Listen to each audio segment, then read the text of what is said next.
Quietinha dentro do meu. Minha pupila de lá, num segundo ela relata que o meu amor é seu. Só sei que você faz de um jeito assim que alguém já faz. Tirou de mim o puro mel que eu guardei para lançar tudo especial. Só sei que você faz tudo que tem igual a você.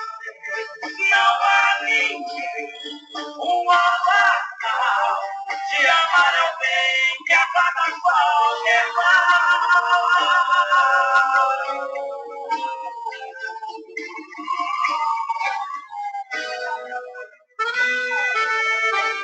Essa noite eu queria que o mundo acabasse e para o inferno sem dúvida mandasse para pagar todos os pecados meus. Perdão, quantas vezes tu me perdoaste, enquanto tanto tu me derramaste. Hoje o remorso me faz padecer. Eu fiz sofrer a quem tanto me diz, e de ti, meu amor infeliz, essa noite eu queria morrer. Perdão, quantas vezes tu me perdoaste, enquanto pranto por mim derramaste. Hoje o remorso me faz padecer. Essa é a noite da minha agonia, é a noite da minha tristeza. Por isso eu quero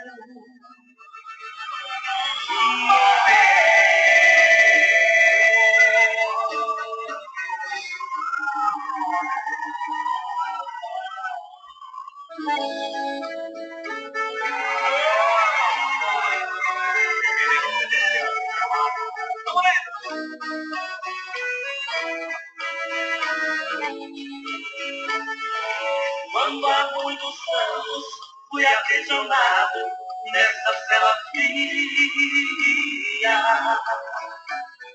e no segundo andar da penitenciária, lá na rua eu via, quando um jardineiro plantava um ipê e algum dia existia.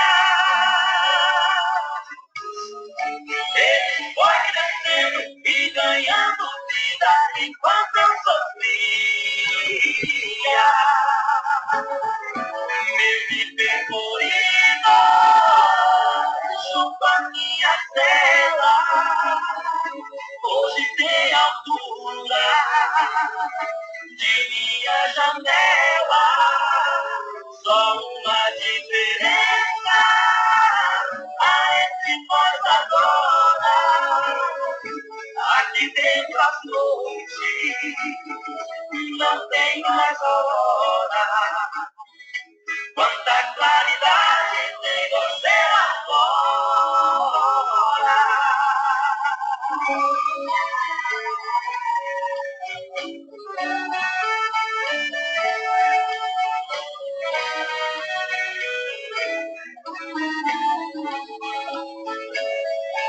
Deixo em seu canto, se for parasita, te abraçando forte.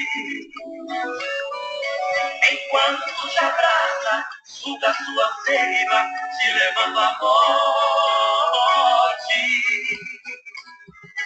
Assim foi comigo, ela me abraçava, depois me traiu.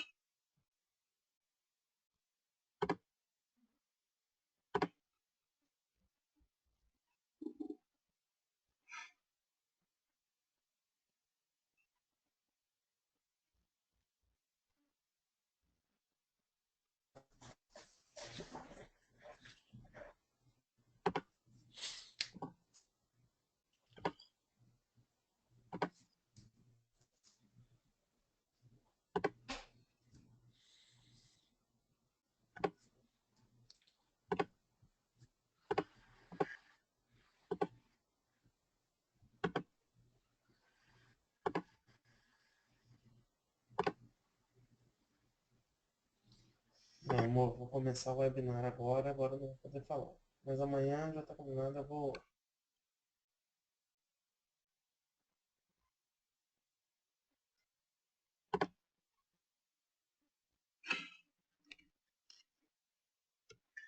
Pessoal, boa noite a todos. Vamos dar início aqui a mais um webinar focado em excelência em produção de gado de corte. Essa noite a gente tem um grande amigo nosso, pessoa extremamente conhecida na área, que é o Dr. Gustavo Rezende Siqueira, da APTA, que é um centro de excelência em desenvolvimento e extensão aí em todo o Brasil. O Gustavo vai falar um pouco, discutir um pouco com a gente, estratégias de suplementação na recria, ganho, crescimento versus compensatório, seus impactos no desempenho na terminação em pasto e no confinamento, ganho de peso, eficiência alimentar e qualidade da carcaça produzida. A gente tem também presente o professor Flávio Portela da Exalc, que vai fazer alguma parte da discussão, toda a discussão depois da apresentação do Dr. Gustavo. E eu não poderia deixar de agradecer as empresas e meios de comunicações que apoiam esse tipo de extensão que está bem estabelecido já entre nós. Então, gostaria de agradecer muito a Elanco, o Reagro, a Exalc, a DBO. Nós estamos começando com um pequeno resumo do que é dito aqui, será impresso na DBO, a JBS, a Biftec, a Scott Consultoria, o Giro do Boi, também com a participação, um pequeno resumo do que foi discutido aqui, pontos importantes direto ao ponto, o Canal Rural e a Polinutri. Então, a gente gostaria de dar início, o Dr. Gustavo tem aí aproximadamente 1 hora, alguma coisa para fazer a apresentação, e depois a gente abre para perguntas. A apresentação do Dr. Gustavo já está disponível para vocês aí no Handouts, em PDF, por favor, multipliquem. O áudio também e o vídeo estará disponível no canal do 3R Lab no YouTube. Tem sido muito utilizado para treinamento de equipes técnicas ao redor do Brasil, em aulas, em grupos de estudo. E a gente tem conversado com muitos de vocês e tem sido realmente aí ferramentas que têm sido bem capazes de serem aplicadas na fazenda, que é a nossa grande meta. Eu não poderia deixar de agradecer também o professor Flávio por estar participando conosco em mais um nosso webinar. Então, sem mais para o momento, eu gostaria de passar aqui a palavra para o Dr. Gustavo. A gente faz só uma pequena passagem para que ele tenha controle da tela e ele dá início aí ao webinar.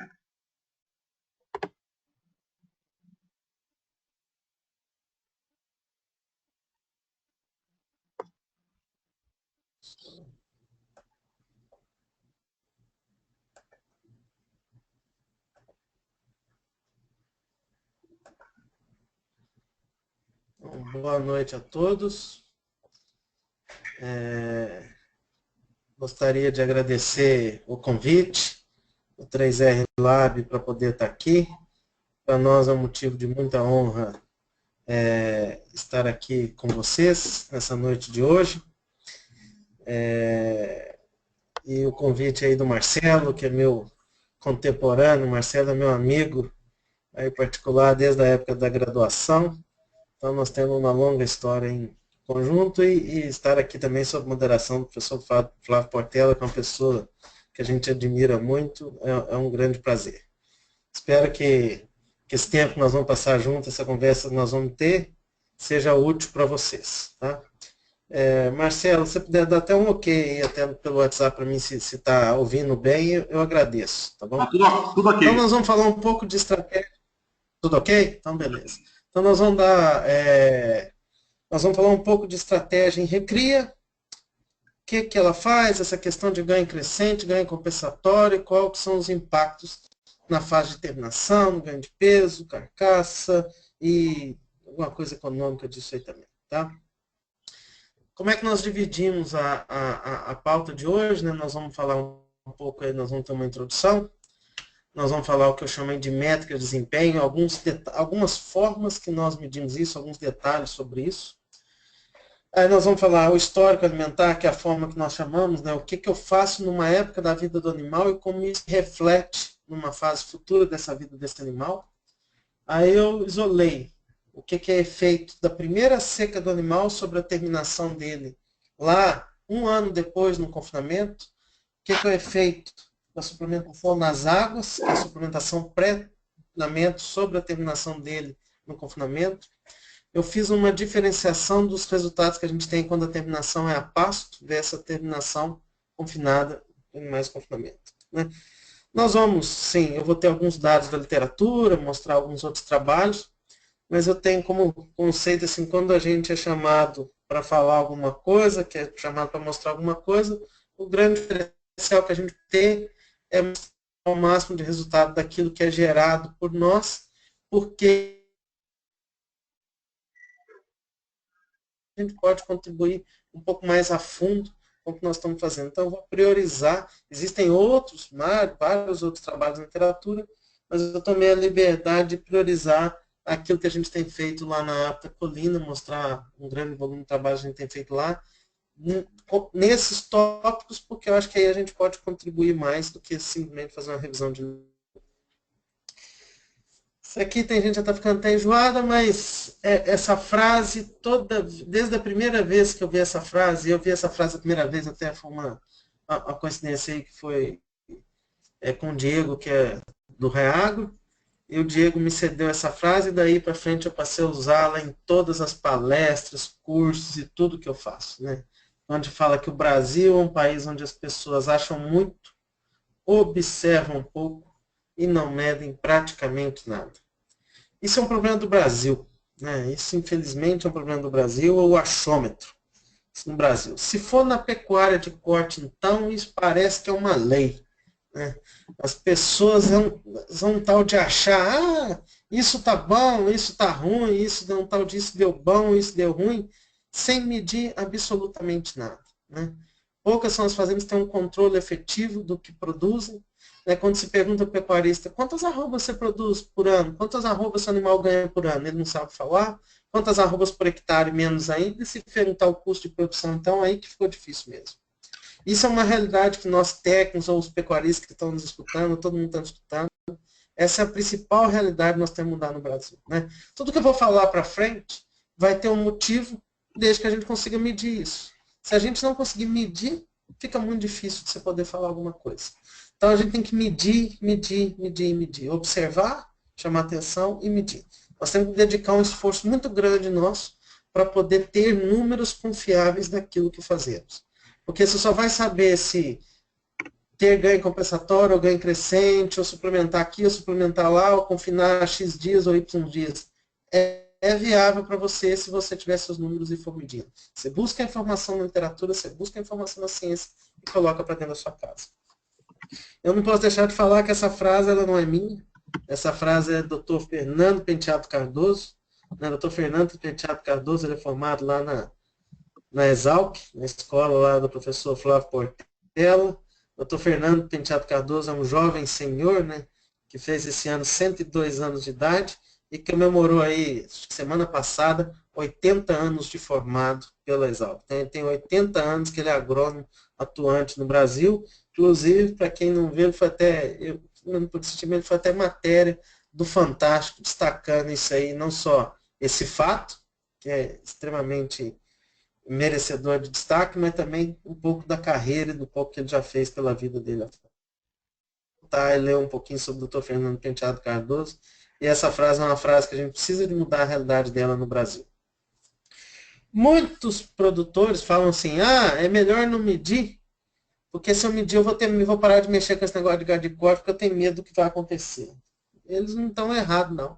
Esse aqui é um dado do Maurício, lá da Agroconsult, né, trabalhando com dados do EAI e do CPE, que mostra que na década de 70 tinha uma margem líquida de 50%.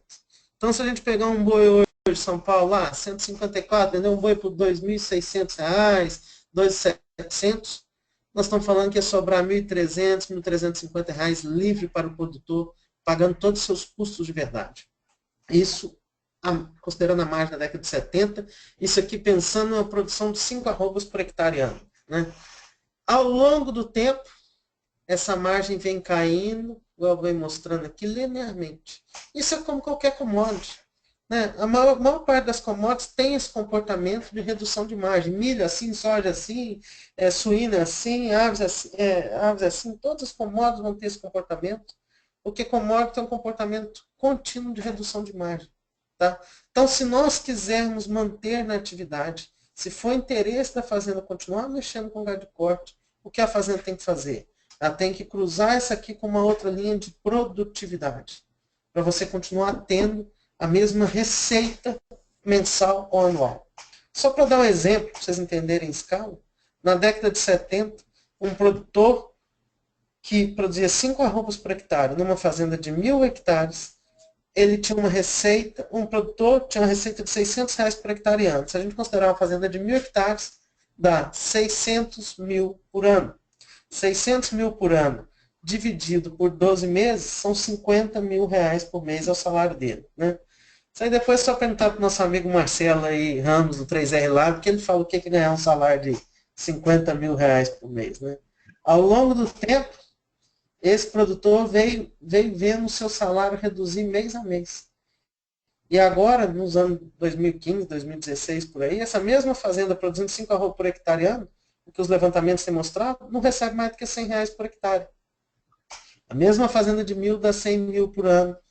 100 mil por ano dividido por 12 dá 7 mil e poucos reais. Vou falar aí quem é funcionário público, quem é professor, quem é pesquisador, sabe que é ganhar menos do que isso. Então é o seguinte, esse produtor vai perdendo o poder dele como pessoa ao longo do tempo.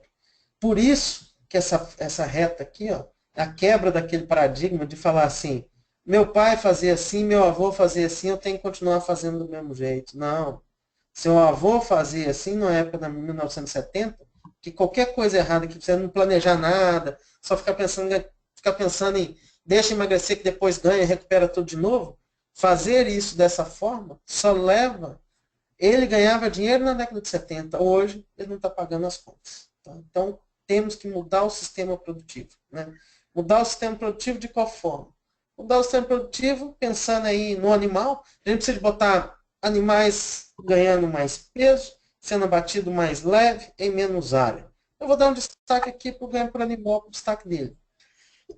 Cada vez mais nós vemos no Brasil desmamar bezerros aí de 270, 280 quilos. Esse bezerro pode ir direto para o confinamento, ser abatido com 14 meses, porque tem todo o espaço dele lá. A gente vê desmamas de cruzamento, desmamas melhores aí de 230, 240, 250 quilos, que às vezes aí com uma seca e uma água, você conseguiria terminar uma boa suplementação bem estratégica, bem planejada, você conseguiria bater esses animais com 20 meses aí a pasto.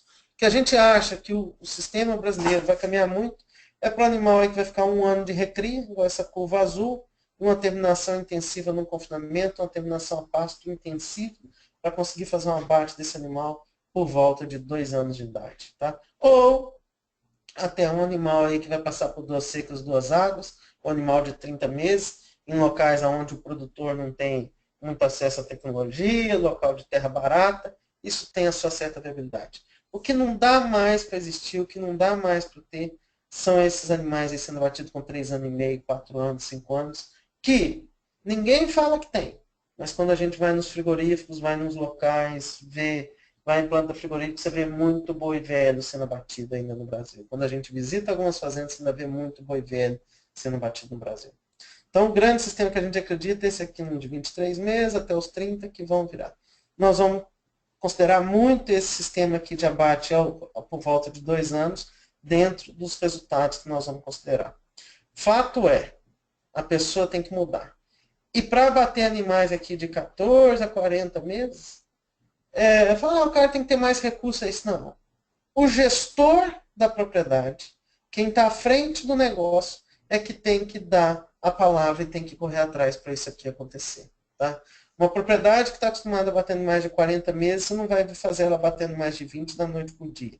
Você tem que caminhar nisso na melhoria, porque esse cara está acostumado a andar na velocidade muito lenta, e isso aqui são velocidades muito rápidas. Então, tem que tomar muito cuidado com isso, tem que ser um caminhar para se chegar lá.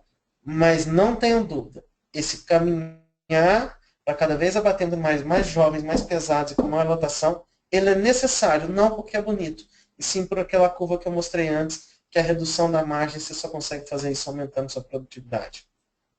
Que é o que esse outro slide mostra. Nesse outro slide também do Maurício da AgroConsult, o que ele mostra?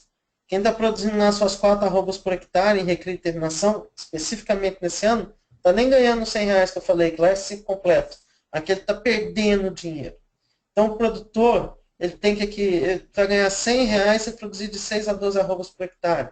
O que mostra? Que o aumento de produtividade, produzir mais por hectare, sempre vai trazer melhor retorno em reais por hectare ano. A questão é, 2016, com a alta de insumos, nós vamos ter uma rentabilidade, um lucro menor do que se teve em 2015. Os insumos subiram demais. Mas mesmo assim, produzir mais, você continua ganhando mais dinheiro. Então esse é um caminho um pouco sem volta.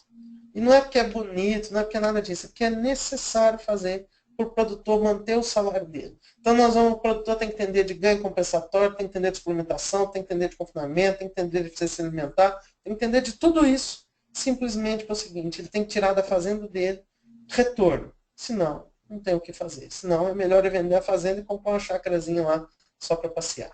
Tá? Para pensar na estratégia, nós não podemos pensar estratégia de alimentação de uma forma desconexa, de uma forma compartilhada, de uma forma específica.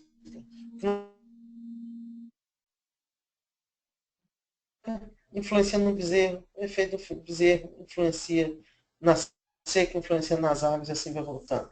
Na maior parte das fazendas brasileiras, né, a gente desmama o bezerro, esse bezerro entra na fase de seca, depois ele fica na fase de águas, ele fica rodando aqui só atrás de perder peso aqui, ganhar peso aqui, perder peso aqui, ganhar peso aqui, até que um dia o produtor resolve enviar esse animal para o abate. Então o que eu falo, os abates, na maior parte das fazendas brasileiras, não são programados, tecnicamente. Eles ocorrem por uma necessidade financeira. A fazenda precisou de pagar uma conta. A fazenda vai ter um gasto, ou vai fazer um investimento em alguma coisa, vai lá ver quantos animais estão prontos para serem abatidos e eles são mandados para o abate. E é isso que a gente quer mudar, que é o que a gente está querendo que a fazenda passe a ter. Passa a ter meta de peso de desmama, meta de ganho de peso na recria, meta de ganho de peso na terminação, para chegar a um peso de carcaça adequado dentro da meta. Bezerro, animal, o bezerro quando nasce, quando você compra um garrote, ele tem que entender que ele vai passar por todo um ciclo e o produtor tem que estar com isso planejado previamente. E não só porque um dia ele está precisando de dinheiro e vai bater. Isso é uma das vantagens da pecuária, a liquidez. Mas a fazenda, a comunidade produtiva, tem que ter esse planejamento, senão isso não funciona. É daí que a gente tirou o tal do conceito do boi 666, do boi 777, que é produzir 7 arrobas na cria, 7 na recria e 7 na terminação. Não quer dizer que todo mundo tem que fazer isso, mas quer dizer que toda fazenda tem que ter uma meta. Né? O Reagro aí, ele tem uma meta de fazer tantos webinars, tem uma meta de fazer tantos cursos, de fazer tantas análises, o 3R Lab tem uma meta de fazer tantas análises e tudo mais. E o que isso é importante? A fazenda também precisa ter a meta dela. Ela precisa de entender que ela tem que produzir. Né? E produzir correndo atrás de alguma coisa. Não só produzir e ver o que deu. Normalmente na pecuária, a gente vê o que deu e vai atrás disso. Então a gente precisa de começar a correr atrás das coisas para entender isso. O 777 é fruto de uma série de projetos que nós fizemos e chegamos nessa meta. Tá? Mas o mais importante é que a fazenda tenha a meta dela. Nem todo mundo tem que fazer um boi de 21 arrobas, nem todo mundo tem que fazer 7 arrobas na recria ou 7 na terminação. Mas todo mundo tem que fazer uma meta. E o bom dele é que ele mostra que nenhuma fase é mais importante que a outra e que as 3 fases são importantes. Por isso a meta ser igual. E fazenda, que eu tive a oportunidade de ver com esse pessoal aqui, que eles fizeram um curso com a gente, e eu falava assim, que boi tem que ter data de validade. Né? E o Ademar e o Pércio aí, em junho do ano passado, eles compraram esses bezerros, que vocês estão vendo dentro do tronco. E em junho eles marcaram a data de saída daquele bezerro da fazenda. Que eles falaram que agora, em outubro desse ano, só precisa atualizar essa foto, esses animais já vão estar saindo da propriedade deles com peso e idade compatível com o planejamento.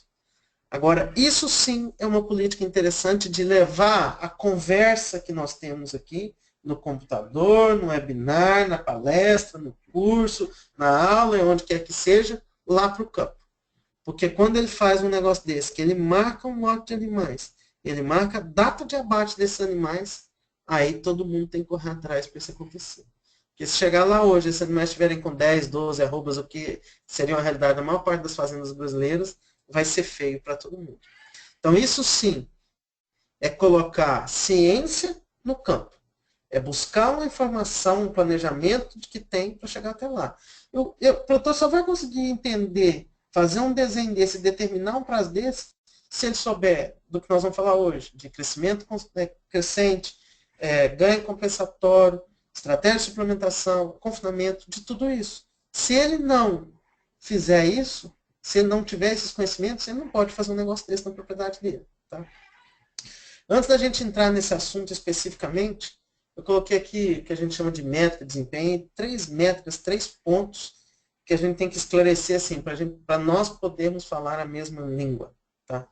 O que é o ganho compensatório? Né?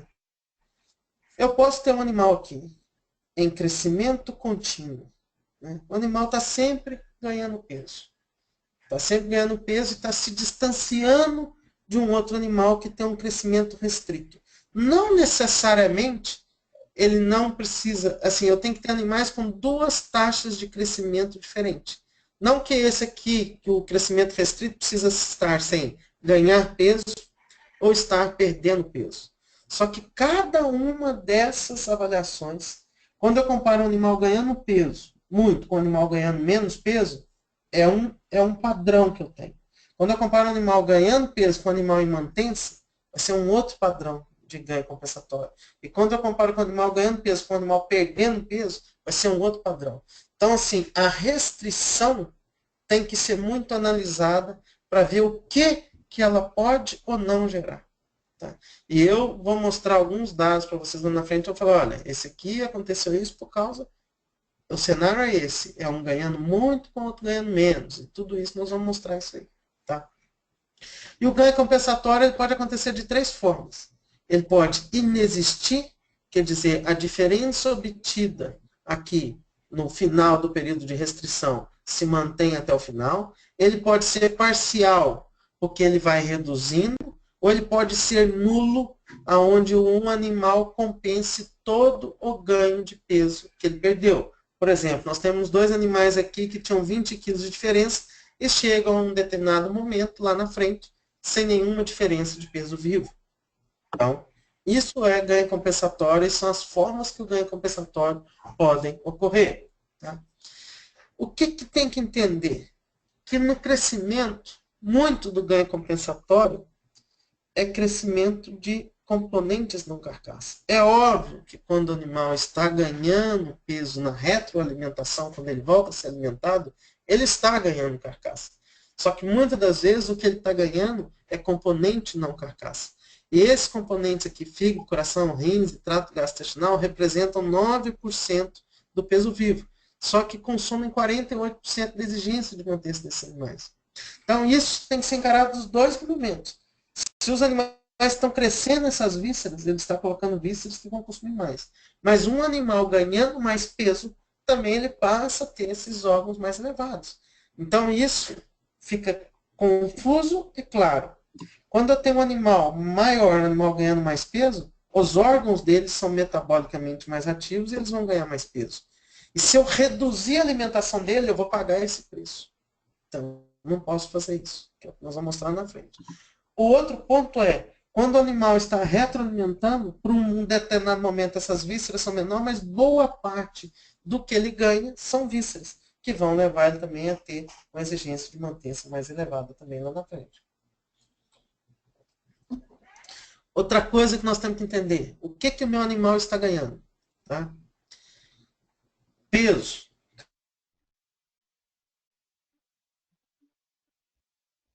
Animal 350 kg de peso vivo, entrando no confinamento. Esse animal ficar no confinamento durante 100 dias, ganhando 1,5 kg por dia, ele ganhou 150 kg de peso vivo. Chegou ao final com 500 kg de peso vivo. A pergunta que eu faço é, esse animal ganhou 5 arrobas? Esse animal ganhou mais do que 5 arrobas? Esse animal ganhou menos do que 5 arrobas? A resposta é, independente do que for, esse animal está aí. Porque o animal na entrada do confinamento, nós atribuímos 50% de rendimento de carcaça para ele. Ah, Gustavo, toda hora vai ter 50%? Não, nem sempre. Pode ser que não seja 50%. Pode ser 49%, pode ser 48%, pode ser 52%, pode ser 53%. Vai depender da nutrição prévia e do score corporal dele. E no final, esse animal que tinha 500 quilos tem 54%, ou seja, 54% do peso dele era carcaça. Tá? Isso é um exemplo. Podia ser 53, podia ser 52, podia ser 55, 56, não interessa. É só o conceito. Esse animal de 350, 50% é carcaça, tem 175 kg de carcaça. Esse animal de 500 quilos, 54% dele é carcaça, ele tem 270 kg de carcaça, ou seja, esse animal ganhou 95 kg de carcaça ou 6,3 arrobas. O conceito que a gente usa é o que a gente chama de rendimento do ganho ou transferência carcaça, como os gringos gostam de falar. O que é isso? Esse animal ganhou 95 quilos de carcaça, enquanto ganhou 150 quilos de peso vivo.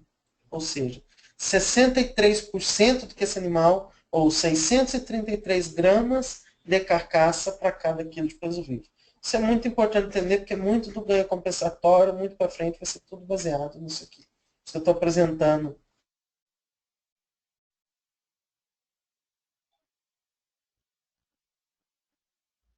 Com rendimento do ganho de 60, está ganhando 1 kg de carcaça por dia, 975 gramas, 1 kg de carcaça por dia. Eu posso ter um outro animal ganhando 975 gramas de carcaça, com rendimento do ganho de 80%, e ele vai estar ganhando 1,2 kg por dia.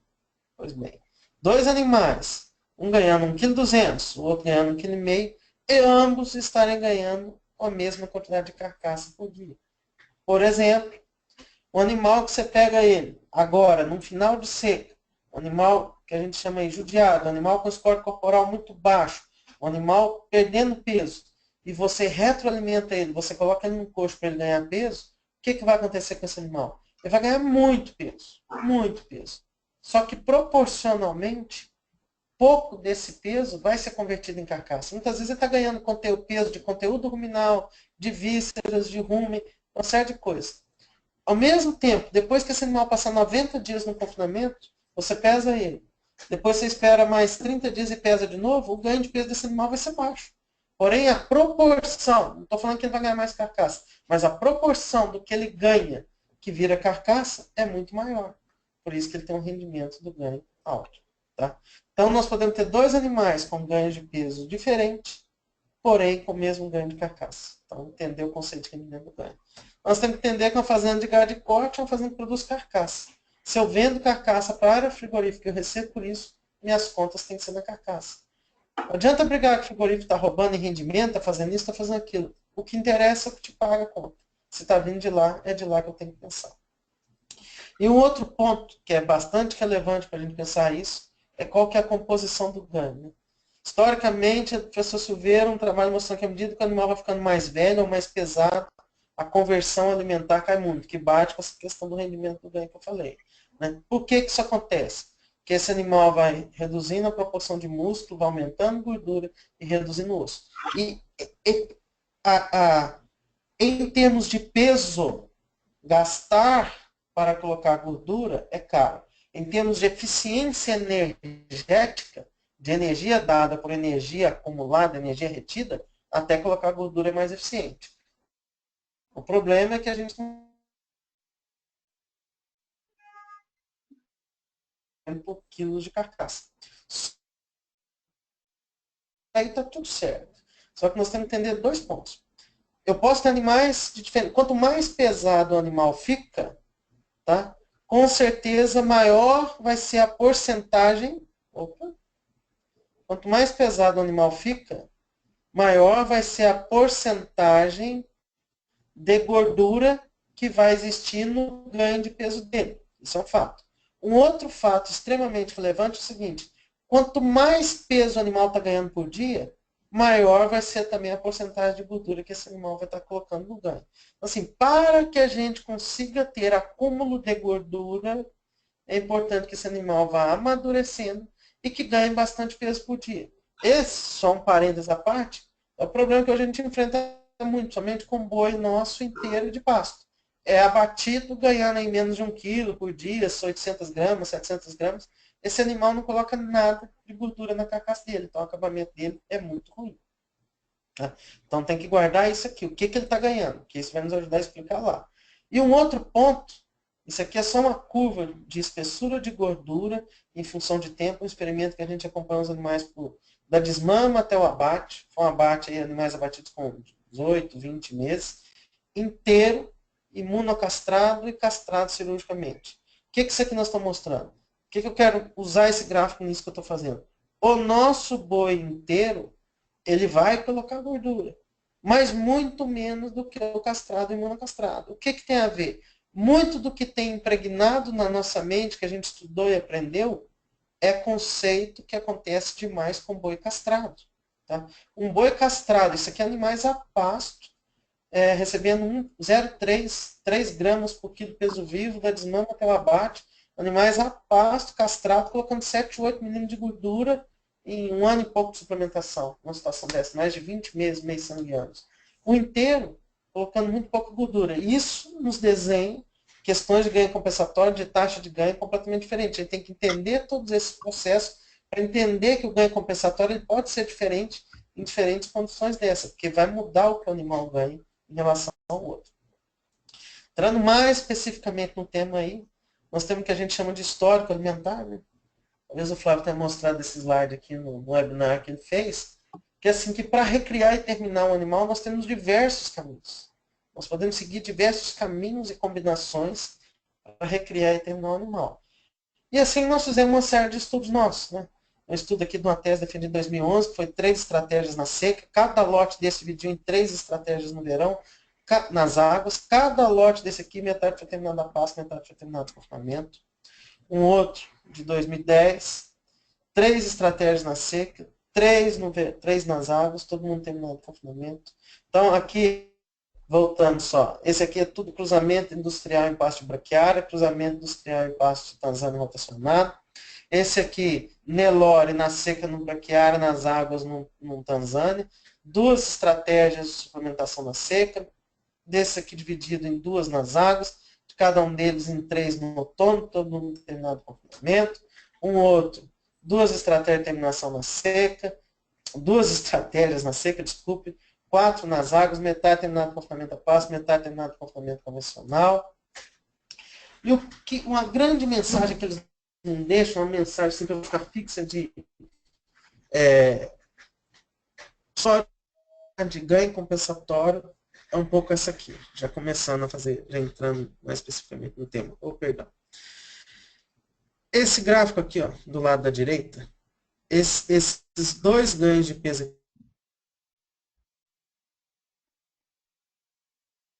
do verão, dezembro, janeiro, fevereiro, de animais a pasto, recebendo proteinado nas águas. 815 e 810. Qual que é a diferença deles? Esse que é o verde, recebeu na seca anterior proteinado de 1 grama por quilo. O que é o cinza recebeu na seca anterior proteico energético 3 gramas por quilo. Tá? Na seca anterior, o proteinado deu um ganho médio, de uma boa condição de pasto, deu um ganho médio de 368 gramas por dia. Médio, durante a seca. E o 0,3 proteico energético deu um ganho médio de meio quilo por dia. Tá? Então, se eles vão para uma estratégia nutricional, pasto e suplemento, o que você quiser, combina lá para ver, que der o ganho bem maior do que ele vinha tendo, o efeito anterior não fica muito considerado.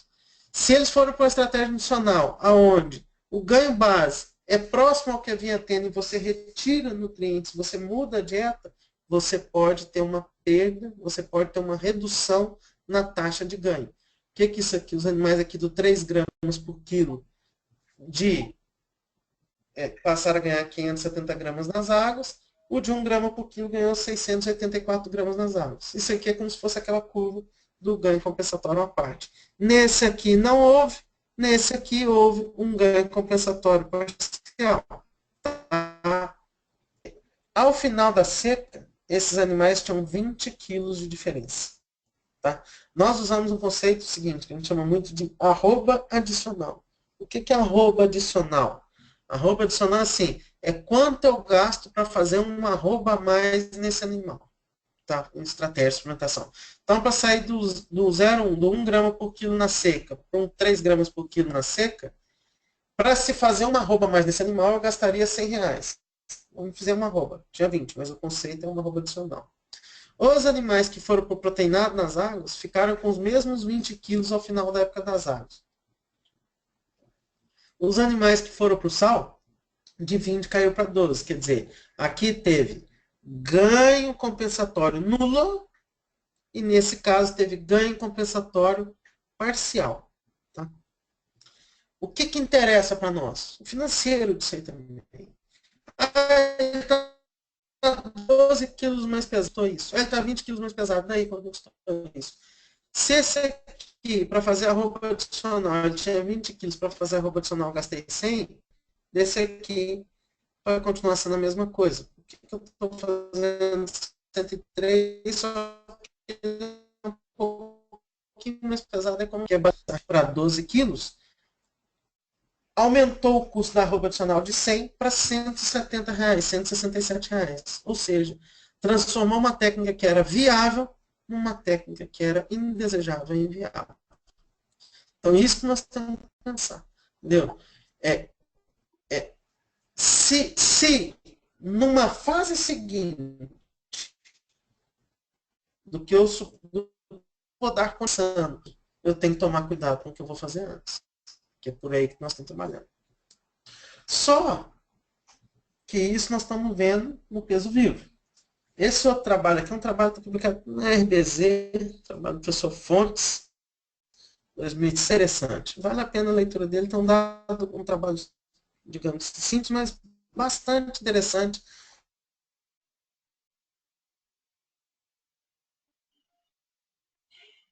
Vou mostrar um outro detalhe. A equipe fez o seguinte, eles colocaram alguns animais num ganho próximo a mantens, ganhando 100 gramas por dia. E outros animais ganhando 453 gramas por dia. Como é que eles fizeram isso? Esses animais aqui poderiam pastejar o dia inteiro, restrito de pastejo. Controlava o que conseguisse ter um ganho de peso mais baixo. Tá? Passada essa fase de pasto, eles confinaram, eram animais cruzados leiteiro, alguma coisa assim. Eles confinaram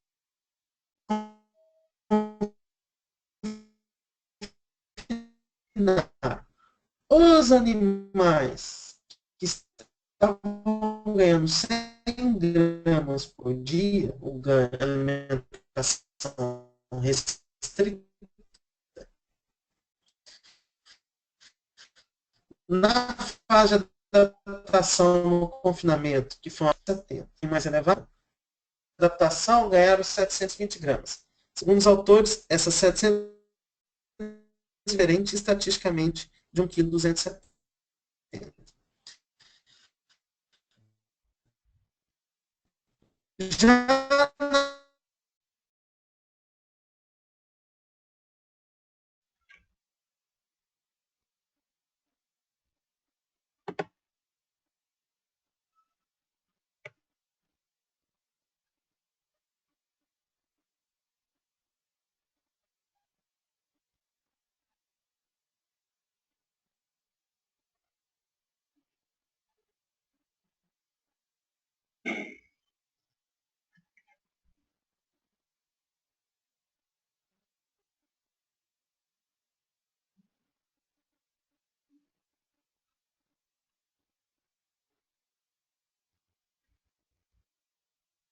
em carcaça. Esse trabalho é muito interessante, esse é um trabalho simples e que vale a pena a leitura dele, é bem legal. E aí ficam algumas perguntas, né? Sim, de uma ordem geral. Animais suplementados na recarga, nós vamos responder assim, duas formas, considerando suplementação suplementação das águas sobre o confinamento. Quando eu avalio a suplementação da seca, o que eu estou chamando aqui? Eu desmamei um bezerro, esse bezerro entra, ele é desmamado na fase da seca, ele passa de seus 5 sessões, e lá no confinamento eu volto a ver o que aconteceu com o ganho de peso dele. É isso que nós estamos chamando de efeito da seca sobre a terminação. Estou falando do efeito do que a gente fez praticamente 7, 8 meses de distância entre o que foi feito para a resposta. Tá? De uma forma geral, os nossos dados mostram que o ganho de peso vivo reduz aí da ordem de 5% quando eu aumento o nível de suplementação. Aqui tem um detalhe que é aquilo que eu chamei a atenção. Praticamente todos os nossos dados da linha base são animais que recebem proteinado na seca de 1 grama por quilo de peso vivo. Mas esses animais têm um ganho. Então, a linha base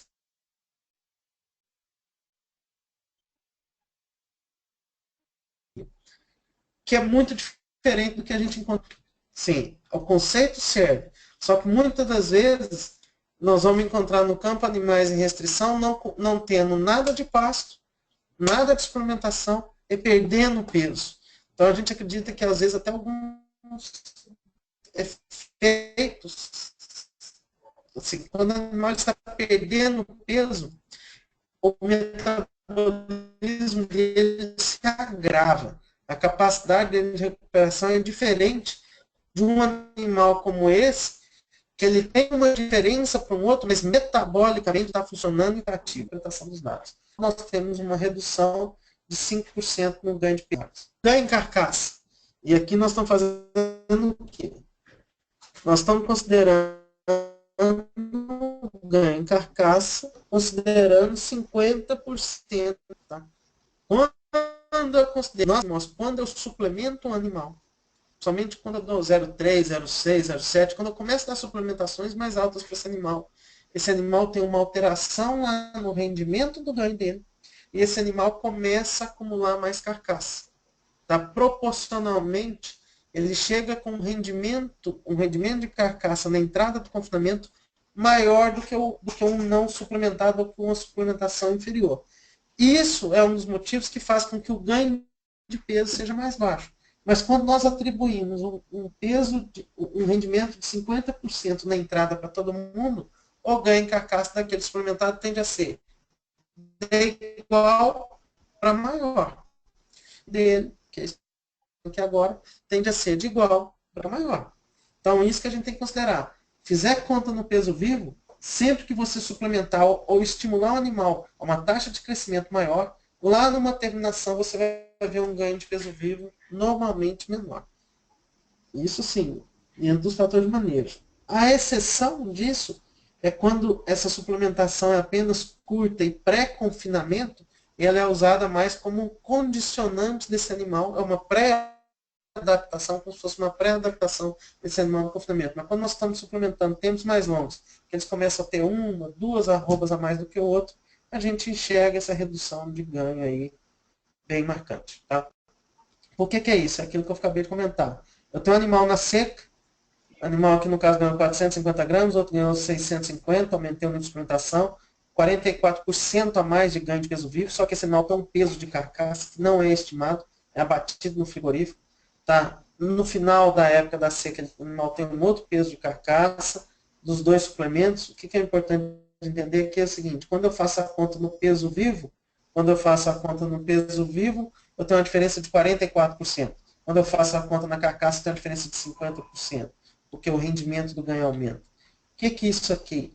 Esse animal ele vem acumulando mais carcaça. Se ele vem acumulando mais carcaça, em termos de ganho de peso vivo dele, sempre vai ser menor do que o outro. E quando eu penso nas águas sobre a terminação? Mesma coisa, só que com um efeito mais perto e mais direto. Porque aqui o que eu estou considerando? O animal lá atrás desmamou em maio, fica até novembro, que nós estamos chamando de seca. Novembro, dezembro. Até maio do outro ano, que nós estamos chamando de água, esse animal sai dessa fase e entra direto no confinamento. Tá? São os nossos dados. Também mostrando aí o ganho de peso variável, vamos com a tendência de redução do ganho de peso, mas uma tendência de igual para maior do ganho em carcaça, mas aqui tem uma prevalência maior de ganhos em carcaças iguais, menos do que o anterior, e um rendimento do ganho também de igual para maior. Então, é a mesma explicação. Nesse caso, a mesma coisa. Quando nós suplementamos saindo mineral, vai para um 0,3, fica 61% ganho de peso vivo, 72% o ganho de carcaça e aumentando o rendimento do ganho. Então, isso aí é recorrente em vários estudos que a gente tem. Então, isso é onde já vai se firmando. Agora, o que é importante nisso? Por isso que eu expliquei aquela questão de inteiro, castrado, composição do ganho e tudo mais. O que nós temos visto? Que esse tipo de suplementação que nós temos feito, que permite com que o animal ganhe durante a recria, machos inteiros, até perto de 900 gramas, 1 quilo, mas na média mais perto de 850, 800 a 900 gramas, usando um 0,3 proteína energético, um 0,6, 0,7 energético, várias suplementações. De uma forma geral, essas suplementações não têm alterado a composição da carcaça desses animais. Esses animais eles vão ficando 1, 2 arrobas mais pesados, porém, como eles são inteiros, vamos falar assim, voltando àqueles 2 gráficos que eu mostrei. Que ele teria que estar ganhando bem mais peso do que isso para colocar uma porcentagem de gordura maior. 2, que esse animal ainda está jovem. 3, que esse animal é inteiro. O animal inteiro vai ter a maior dificuldade de colocar gordura. Que nesse caso aqui, para nós, é uma grande vantagem, que eu estou fazendo com que ele cresça, acumule carcaça, acumule músculo, porque se a gente suplementasse ele na recria, e isso fizesse com que ele começasse a colocar muita gordura precocemente, seria ruim para nós, porque ia agravar e ia dificultar mais ainda os resultados na fase de terminação. Agora eu vou fazer um pouquinho de diferença o que é terminar ele a pasto versus o que é terminar ele confinado. Que eu fiz uma compilação de dados, vários experimentos que priorizei até os dados brasileiros, tem uns dados americanos muito interessantes, o professor Flávio Cortella também eu já vi ele mostrando sobre alguns dados americanos, falando sobre isso, depois ele pode até comentar um pouquinho. Eu priorizei ter dados nacionais para valorizar o que estava sendo feito aqui, para mostrar alguns resultados nossos, no geral. Aqui são dados feitos de jabuticabal, esses 3 aqui, esse é de colina, esses 4 aqui são de jabuticabal, esse aqui é de colina. Que foram suplementados em diferentes estratégias durante a recria e terminados a pasto. Aí nós vemos um ponto bem relevante. Tá? Por quê? É dentro daquela estratégia que nós estamos falando. Quase todos esses experimentos, eles tiveram uma suplementação mais elevada durante o verão, durante a época das águas, e depois caminharam para a terminação na época da seca. E a terminação deles a pasto foi recebendo um 0,3, 0,5, a suplementação, digamos, para a terminação relativamente baixa. É recorrente. Quando eu faço isso, que o ganho de peso na terminação é inferior. Do suplementado para o não suplementado. Isso vai bater com tudo que a gente vai falando o seguinte. Se eu sei que eu vou terminar meu animal a pasto, eu tenho que acelerar ele.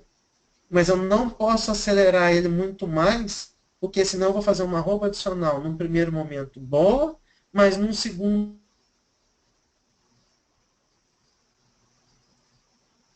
cara.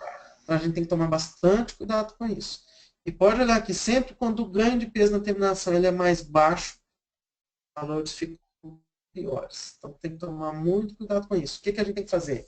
O planejamento da vida do boi não é do começo do fim, é do final para o começo. Que peso eu vou abatê-lo, em que posição eu vou abatê-lo, tal. Então vem trazendo de trás para frente para ver o que eu posso ir fazendo em cada uma dessas etapas. Esse aqui são dados de terminação e confinamento, 2 experimentos lá do professor Flávio Cortella, um experimento de jabuticabal, 2 aqui de jabuticabal, 3 de colina. Tem outros aí, mas normalmente o ganho de peso tende a ser igual. O que é a variável mais afirmativa de quando você suplementa, principalmente na época das águas, qual que é o efeito que ela tem na terminação? Redução do tempo de terminação. Redução do tempo de terminação é a variável mais recorrente que você vê o maior efeito. Você suplementa, você reduz o tempo de terminação. Você suplementa, você reduz o tempo de terminação. Ora nós temos diferença em ganho, ora nós não temos diferença em ganho. Também a diferença em ganho de peso precisa ser filtrada pelo ganho em carcaça, para não ser considerado isso aí. Tá? E para a gente chegar a algumas considerações finais, esse aqui eu falo assim, que quando suplementamos, tanto na seca quanto nas águas, o grande benefício que nós vamos ter é na redução do tempo de terminação. Tá? Isso, o que acontece? Nós temos 2 pontos aqui. Vou fazer até alguns comentários, mas que me pediram alguns pontos aí de eficiência alimentar, qualidade de carcaça e tudo mais. Principalmente sobre eficiência alimentar, se nós formos calcular conversão alimentar, ela vai ter o mesmo padrão de resposta que se fosse o ganho de peso vivo. Numa forma geral, como ela é uma variável de ganho de peso vivo pelo consumo, a tendência é ficar muito pior, porque esses animais que vieram suplementados, eles chegam mais pesados, então eles tendem a comer mais. E se eles ganham de igual para menos, a conversão vai ficar muito pior. Só que se você fizer o que a turma chama de eficiência biológica, que é o que ele come, quantos quilos de comida eu preciso para uma arroba líquida, esse valor já tende a ser estável. Não ter um grande diferencial entre ter feito ou não ter feito suplementação. E isso eu vou falar de novo. Isso é uma verdade enquanto estamos falando de animais inteiros. Se nós começamos a falar de animais castrados e talvez fêmeas que a gente coloca gordura mais precocemente, esse fator pode mudar bastante. Tá? Quando a gente deixa o mesmo tempo, o que a gente enxerga? Efeito da seca. Recebeu na seca 1 grama, na outra seca 2 gramas. Chegou lá no abate com praticamente uma arroba a mais do que o outro. Efeito da estratégia de suplementação nas águas sobre a terminação. Sal mineral, 0,1, 0,3, 1, 2 arrobas quase a mais de diferença. Então a gente vê animais mais pesados. Nos nossos dados, essas diferenças de peso que nós estamos tendo, essas amplitudes aí de uma arroba e pouco, não temos reportado de maneira sólida um aumento de acabamento da carcaça desses animais, uma melhoria em acabamento de carcaça desses animais. Tem nos reportado o seguinte, questão do rendimento do ganho, questão do ganho em carcaça, tudo isso é recorrente. Por que nós acreditamos nisso, que não tem dado, mas os nossos dados não nos permitem pegar a diferença significativa em melhoria de acabamento, o efeito da suplementação da recria lá sobre a terminação? Por que nós acreditamos nisso? Porque volta naquela conversa. Nosso animal inteiro, quando nós estamos recriando esse animal está ganhando peso e não está mudando a composição do ganho, igual eu mostrei, que ao final da recria nós temos composições de carcaça, né, em termos de osso, músculo e gordura. Por isso também não é de se esperar muito isso. O que ele nos permite é que a gente consiga bater animais mais pesados e consiga produzir mais arrobas por animal. Tá certo? Fechando aqui, né, eu comecei com uma frase, eu vou terminando com algumas outras frases, né? Que isso que eu falo, de planejar ou de trás para frente, marcar um animal como aquele, ver tudo que vai acontecer na vida dele. No dia que você comprar um bezerro, tem que saber que dia que ele vai ser abatido, que parece que é impossível, né? Nessa vida nada é impossível. Tem gente já fazendo, os que dizem que é impossível, por favor, não deveriam incomodar os que estão fazendo. É o famoso assim, se não me ajuda, não me atrapalha, que já está de bom tamanho, né? E na pecuária, assim, ó, todo trabalho que merece ser feito, merece ser bem feito. E eu acho que nós precisamos de evoluir muito nisso, né? Acho que o conhecimento, está aí um exemplo aí dos webinars do 3DR Lab, que já está fazendo com leite, começando a fazer com corte agora. Acho que nós temos muita informação, nós temos muita coisa de altíssima qualidade no Brasil e no mundo, que sustenta uma grande produção de pecuária na prática, lá no campo mesmo. E o que o produtor, quem está no campo sempre tem muito, se um trabalho tem que ser feito, tem que ser bem feito. Né? Não pode ser feito mais ou menos, não pode ser feito na última hora, não pode ser feito mais ou menos, tem que ser bem feito. Né? E isso, que parece muito difícil, fazer um planejamento desse, né? O que nós temos que fazer? Tem que pensar diferente. Né? Nós precisamos de sair do meio, que está todo mundo fazendo a mesma coisa igual, pular para o outro cara, o famoso tomar água limpa, fazer algo, sair na frente, fazer algo diferente. Isso é que a gente espera de nós, o que a gente espera que a gente vem fazendo contribua com isso aí, né? Eu gostaria mais uma vez de agradecer a todos os patrocinadores do webinar, 3R Lab, especialmente ao Marcelão, meu amigo, professor Flávio Portela, né, por serem pessoas aí que estão se dedicando a isso. Eu tenho certeza que esse webinar do 3R Lab vai ser algo extremamente importante para a cadeia produtiva de gado de corte do Brasil. Muito, muito importante. Eles vão trazer informações assim, de excelente qualidade do mundo inteiro aqui para o Brasil. O que eles já vêm fazendo com gado de leite, agora vão fazer com gado de corte. Então, isso é muito importante. Né? E eu não posso deixar de agradecer também a nossa equipe. Né? Hoje, boa parte dos alunos já nem estão com a gente, né? Mas esse aqui sou eu, esse aqui é o Flávio, que teve há pouco tempo agora no webinar com vocês, no último webinar, né? E eu brinco assim, né? Eu sempre brinco, né? Pelo score corporal da foto, né? Dá para ver direitinho, né? Quem são os que trabalham, que são os nossos alunos, sem quem são só os que falam, né? Não precisa de falar mais nada, né? Isso aí solta aos olhos quem está fazendo o quê, né? Então, meu muito obrigado a todos vocês, fica aí o meu contato também, a apresentação está lá, façam um bom uso dela, usem à vontade, espero ter contribuído alguma coisa com vocês nessa noite de hoje e fico aí à disposição para as perguntas. Excelente, Gustavo. Muito obrigado. Como sempre, show de bola, viu? Vamos Obrigado, Marcelo. aqui, professor Flávio, o som do senhor está aberto? Está aberto, estão me ouvindo? Estamos te ouvindo. Ouvindo. Boa noite a todos. Gustavo, parabéns pela apresentação. Prazer poder estar aqui conversando com você. Boa noite, professor. O prazer é meu. Então vamos lá. Flávio, eu tenho aqui uma pergunta e te deixo à vontade para fazer a discussão, ok? Certo, vamos lá. Então, e quem tiver pergunta, pessoal, pode digitar aí na caixinha de questions ou também direto no chat que a gente passa aqui a pergunta para o Gustavo. E quem tiver a oportunidade de falar quiser discutir diretamente do microfone, é só discutir com a gente que a gente abre também o microfone. Então vamos lá. Em relação à recria dos ganhos de 850 a 900 gramas, não afetando a deposição de gordura, qual o tempo de recria desses animais com taxas de ganho na água e na seca? Normalmente assim, ó, nós vamos conseguir fazer um ganho de 850, pelo menos em condições normais, dentro dessas amplitudes de suplementações que nós vamos ter aí, nas águas. Na seca, esse animal não vai dar esse padrão de ganho. Então, o que é muito comum? O que a gente sempre tenta estabelecer assim? Ó? O animal desmama, ele vai passar 4, 5 meses na seca. Aí, vamos falar assim, um ótimo ganho, ao redor de 400 gramas, 450, vai depender muito da condição do pasto, mas já seria um resultado muito bom ganhar de 400, 450, ganhar 400, 450 gramas na seca seria excelente. Depois nós vamos ter uns 6, 7 meses aí que nós estamos chamando de águas, que quando começa a chover, nessa transição da seca para as águas, e na transição das águas para a seca, que para conseguir uma média de 850, 900 gramas, tem que ser um pasto muito bom, muito bem manejado, um pasto adubado e uma boa suplementação. Tá? Então, nós estamos falando de uma recria de um ano, Marcelo. 4, 5 meses, mais 6, 7 do outro, entre 10 meses a 12 meses.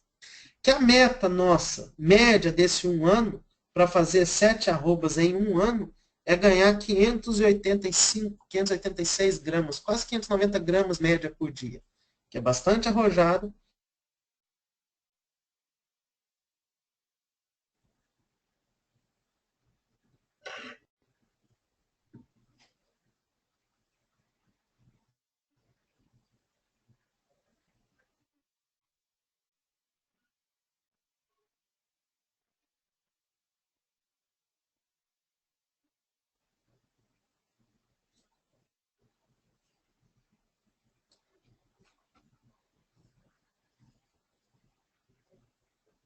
Alô? Oi, Gustavo. Estão me escutando? Estou te escutando. Oi. Ah, beleza. Era isso aí a resposta. Vamos falar assim, ao redor de um ano, considerando 4, 5 meses de seca, 6, 7 meses de água. Ok. Tem mais uma pergunta aqui. Então, a conclusão é fazer suplementação crescente. A da seca nunca pode ser maior que a das águas? Assim, ó. Só tem que tomar cuidado com a interpretação. Mas é isso. O que é importante? O que tem que ficar claro nessa conversa de ganho crescente e ganho compensatório? Se você... O ganho compensatório existe? Existe. Se eu ficar... Dependendo do que eu fizer, pode ser melhor explorar ganho compensatório. O que é a conclusão? Dependendo da estratégia que eu adotar, explorar ganho compensatório pode ser bom. Dependendo da estratégia que eu adotar, explorar ganho crescente é melhor. Economicamente, quando eu faço, explorar o ganho crescente é melhor. Tá? Mas o que você precisa fazer? Você precisa fazer uma estratégia nutricional crescente.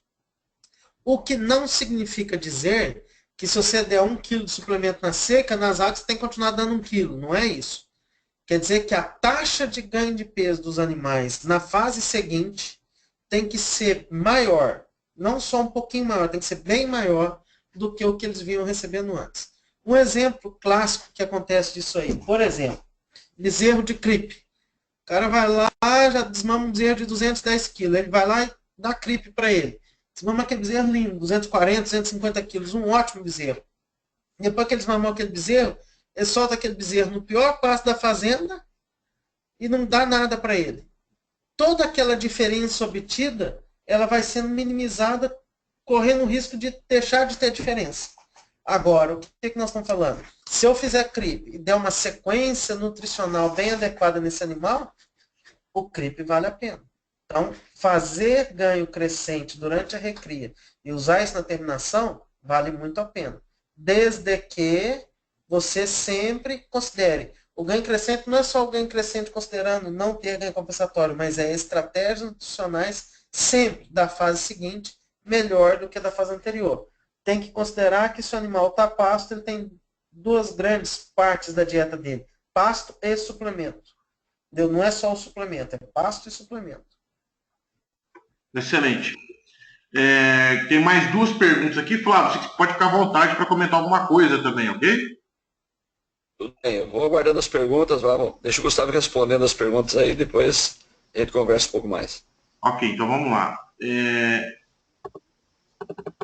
Qual o efeito da qualidade da pastagem, entre parênteses aqui, pasto adubado, durante o período de águas nos diversos níveis de suplementação, Gustavo?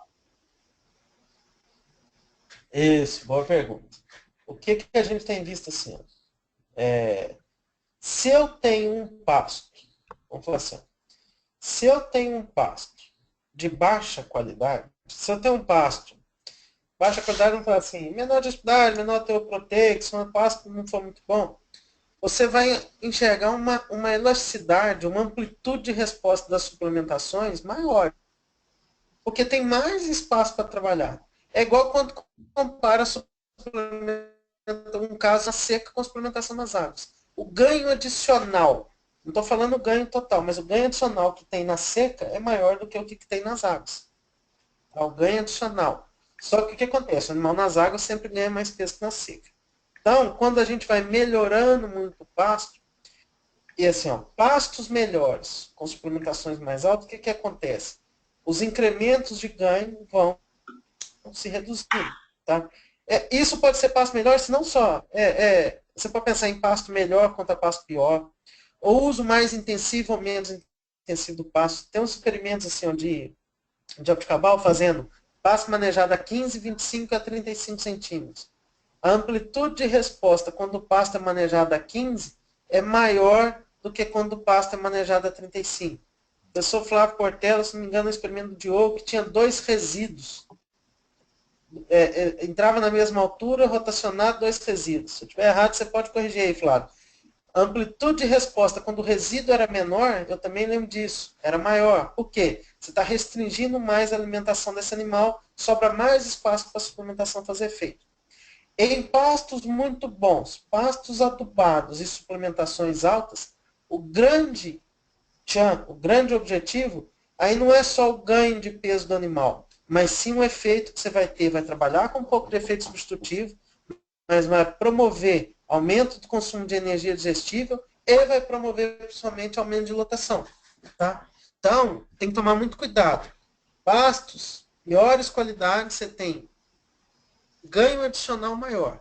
Pastos muito bons ou sobrando, você tem um ganho adicional um pouco menor. Aí é onde que o produtor tem que ficar muito atento. Ele tem que aproveitar quando ele precisa de colocar mais animais por área, que é potencializar o ganho de peso por área, que é uma variável que a gente deve sempre estar percorrendo, sempre correndo atrás dela. Excelente. Então vamos lá, mais uma pergunta aqui. Parabéns pela apresentação. Poderia mencionar a participação dos aditivos nos suplementos em pastagens de águas e de secas? Doses, ganhos, combinações? Fique à vontade de discutir, Gustavo. Poderia.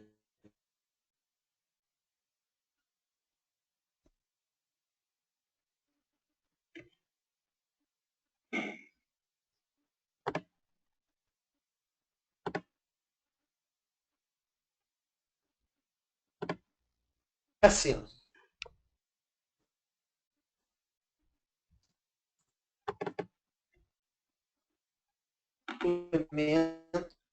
suplemento não tem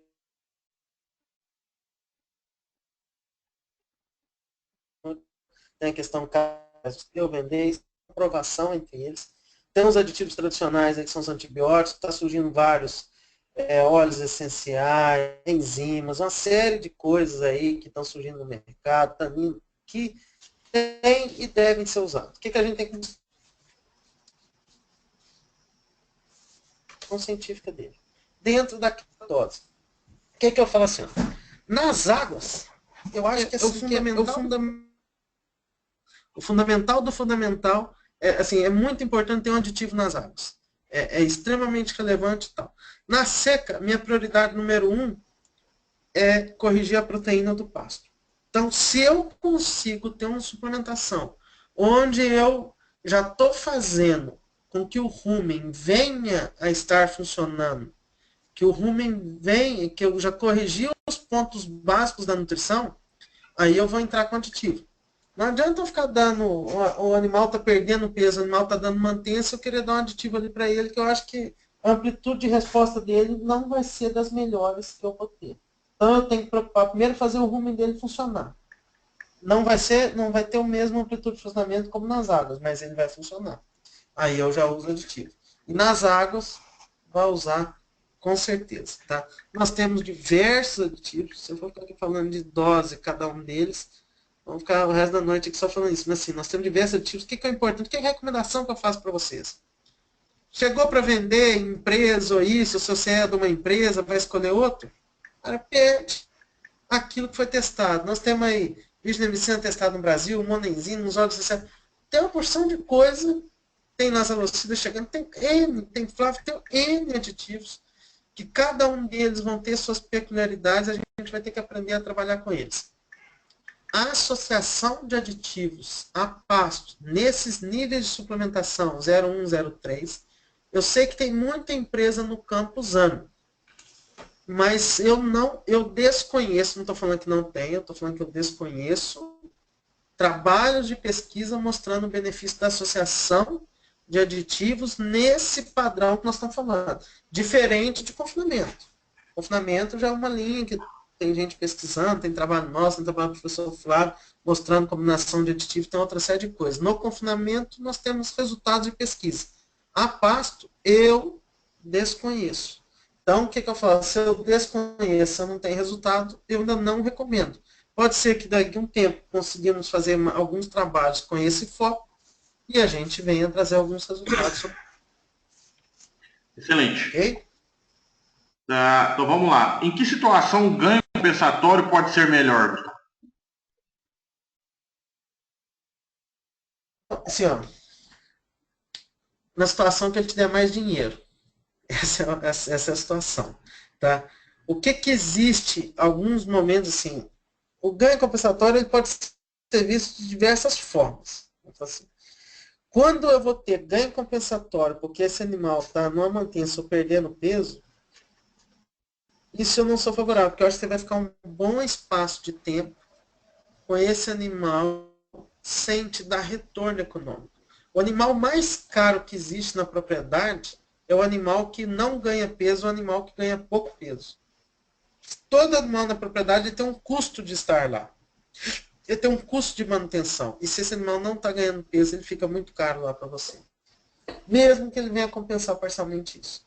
O que às vezes, é igual tem alguns trabalhos nossos, por exemplo assim, quando lá na primeira seca, nós forçamos demais a suplementação, e aí nas águas você não dá a mesma amplitude de resposta. Por exemplo, nós já fizemos um experimento nosso que a gente saiu na seca dando um 0,5, 0,7 o bezerro.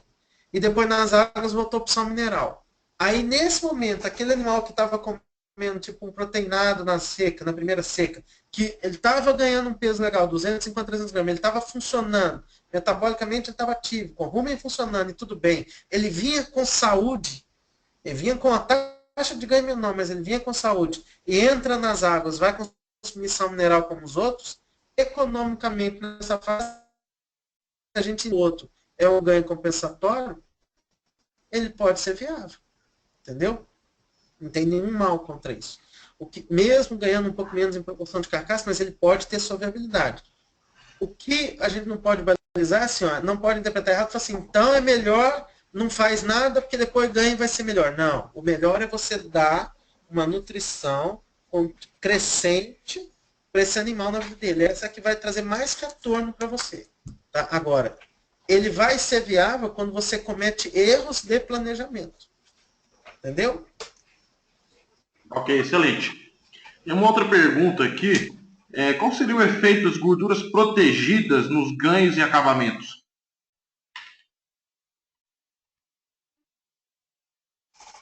Sim, ó. Nós fizemos agora há pouco um experimento com gordura protegida, avaliando não só gordura, em confinamento, não só gordura protegida, mas combinações de óleos diferentes. E tivemos um resultado muito interessante. Nós tivemos assim, animal, uma dieta sem gordura protegida. Estratégia na ordem de 3. Normal, dieta padrão. Um ganho. Uma gordura protegida, normal, soja. Uma arroba líquida na carcaça a mais e melhorando 1 milímetro e pouco a espessura de gordura. E uma combinação de óleos, que ainda é um segredo tecnológico da empresa. O que acontece? Esse animal, no mesmo nível de estratégia de um outro, com a mesma proteção, colocou uma arroba a mais, dois animais recebendo gordura protegida, deram o mesmo padrão de acabamento, mas uma combinação de óleos colocou uma arroba a mais do que o outro que estava recebendo só o óleo de soja. Então, assim, gordura protegida pode melhorar acabamento, é fonte energética e principalmente melhorar ganho desses animais. Fornecer lipídio vai fazer isso aí, de uma forma geral. Gordura protegida pode fazer isso. Gordura protegida a pasto, nós mesmos não temos muita experiência, assim. Nós temos um trabalho que a gente fez lá atrás, com a outra gordura que não deu resultado. Só que agora, esse aí que a gente está chamando esse blend, essa combinação, nós estamos trazendo esse conceito para um experimento de pasto, onde nós vamos ter... O experimento está acontecendo hoje. Ele está terminando, ele está na fase aí que a gente está chamando a fase de primavera, né? Nós vamos ter animais que vão receber gordura protegida desde a desmama até o abate, animais que não vão receber nada de gordura protegida, animais que vão receber gordura protegida só na recria, e animais que vão receber gordura protegida só na terminação. Então, ainda daqui a 1 ano e pouco, nós vamos ter mais informações sobre ela, assim, na recria inteira, a interação dela na recria, só no abate, só na terminação, nos 2 pontos, ou sem nada. Então, o que a gente vê? Que no confinamento é uma realidade. A pasto, eu tenho relatos, informações de pessoas que têm dado bons resultados, mas não tem muito trabalho. Não se acha, mas às vezes nem sempre assim, bate lá com os nossos pastos, com o nosso tipo de animal inteiro, isso dá o mesmo resultado. Mas assim, relatos de campo são bons. São bons resultados, aumenta e melhora o acabamento também, a pasto e tudo mais. Mas é relato de campo, precisa ser testado certo, com delineamento específico, com diferença significativa, nas mesmas condições. Ok. Sabendo que a variação proteica das pastagens entre seca e águas é grande, quais seriam os valores proteicos médios dos suplementos nos respectivos períodos? E para complementar essa pergunta, qual seria uma fonte proteica recomendada para suplementação na seca? É aqui Bruno Soares, do Belém do Pará. Qual seria uma suplementação recomendada para na seca e suplementos para água e seca. Tá bom. É assim, ó. O que a gente tem que entender, é aquilo que eu falei, que o suplemento ele tem que ser uma combinação, uma correção para o pasto. Tá certo? Então, isso é muito importante. Eu tenho que conhecer meu pasto, saber o que tem no pasto para ajustar o suplemento. Na seca, de uma forma geral, então assim, estou generalizando, nós vamos ter pastos aí com baixo teor de proteína, 5, 6, por aí, às vezes menos, e nós temos que vir com suplementações que complementem isso. Então, os trabalhos, tem uma meta-análise da professora Edene Detman lá de Viçosa, que é bastante interessante, que ele mostra que a gente precisa de elevar o nitrogênio amoniacal ruminal para a ordem de 15 lá nos dados dele, que isso daria uma dieta a pasto de 12% na situação de seca, que vai mostrar isso, o padrão de resultado. Nem sempre a gente consegue atingir isso aí no campo, assim, quando eu tiver uma dieta de 5, 6, você não vai conseguir atingir isso, você vai ter que dar um nível de suplementação muito alto. Mas o que normalmente é um padrão? Se eu estou usando suplemento de 1 grama por quilo na seca, eu vou usar esse, eu vou variar aí de suplementação de 40%, o teor de proteína vai de 40% a 50%, sendo que quase 2/3 dessa proteína deve vir da ureia. Se eu vou usar suplemento na seca de 3 gramas por quilo, por aí, o que existe no mercado muito é suplemento de 25% de proteína, o que na nossa opinião, nas nossas contas, nos nossos resultados, ele é baixo. Apesar de fazer um 3 gramas por quilo, pelo menos da ordem de 30, onde eu poderia colocar aí perto de metade dele na forma de ureia quase. É um limite disso. Se eu vou para as águas, essa variação é mais ampla ainda. Porque você tem pasto de água no Brasil, que é pior do que pasto de seca de outra fazenda, e tem pasto de água no Brasil que é extremamente de alta qualidade para ter teor proteico muito alto.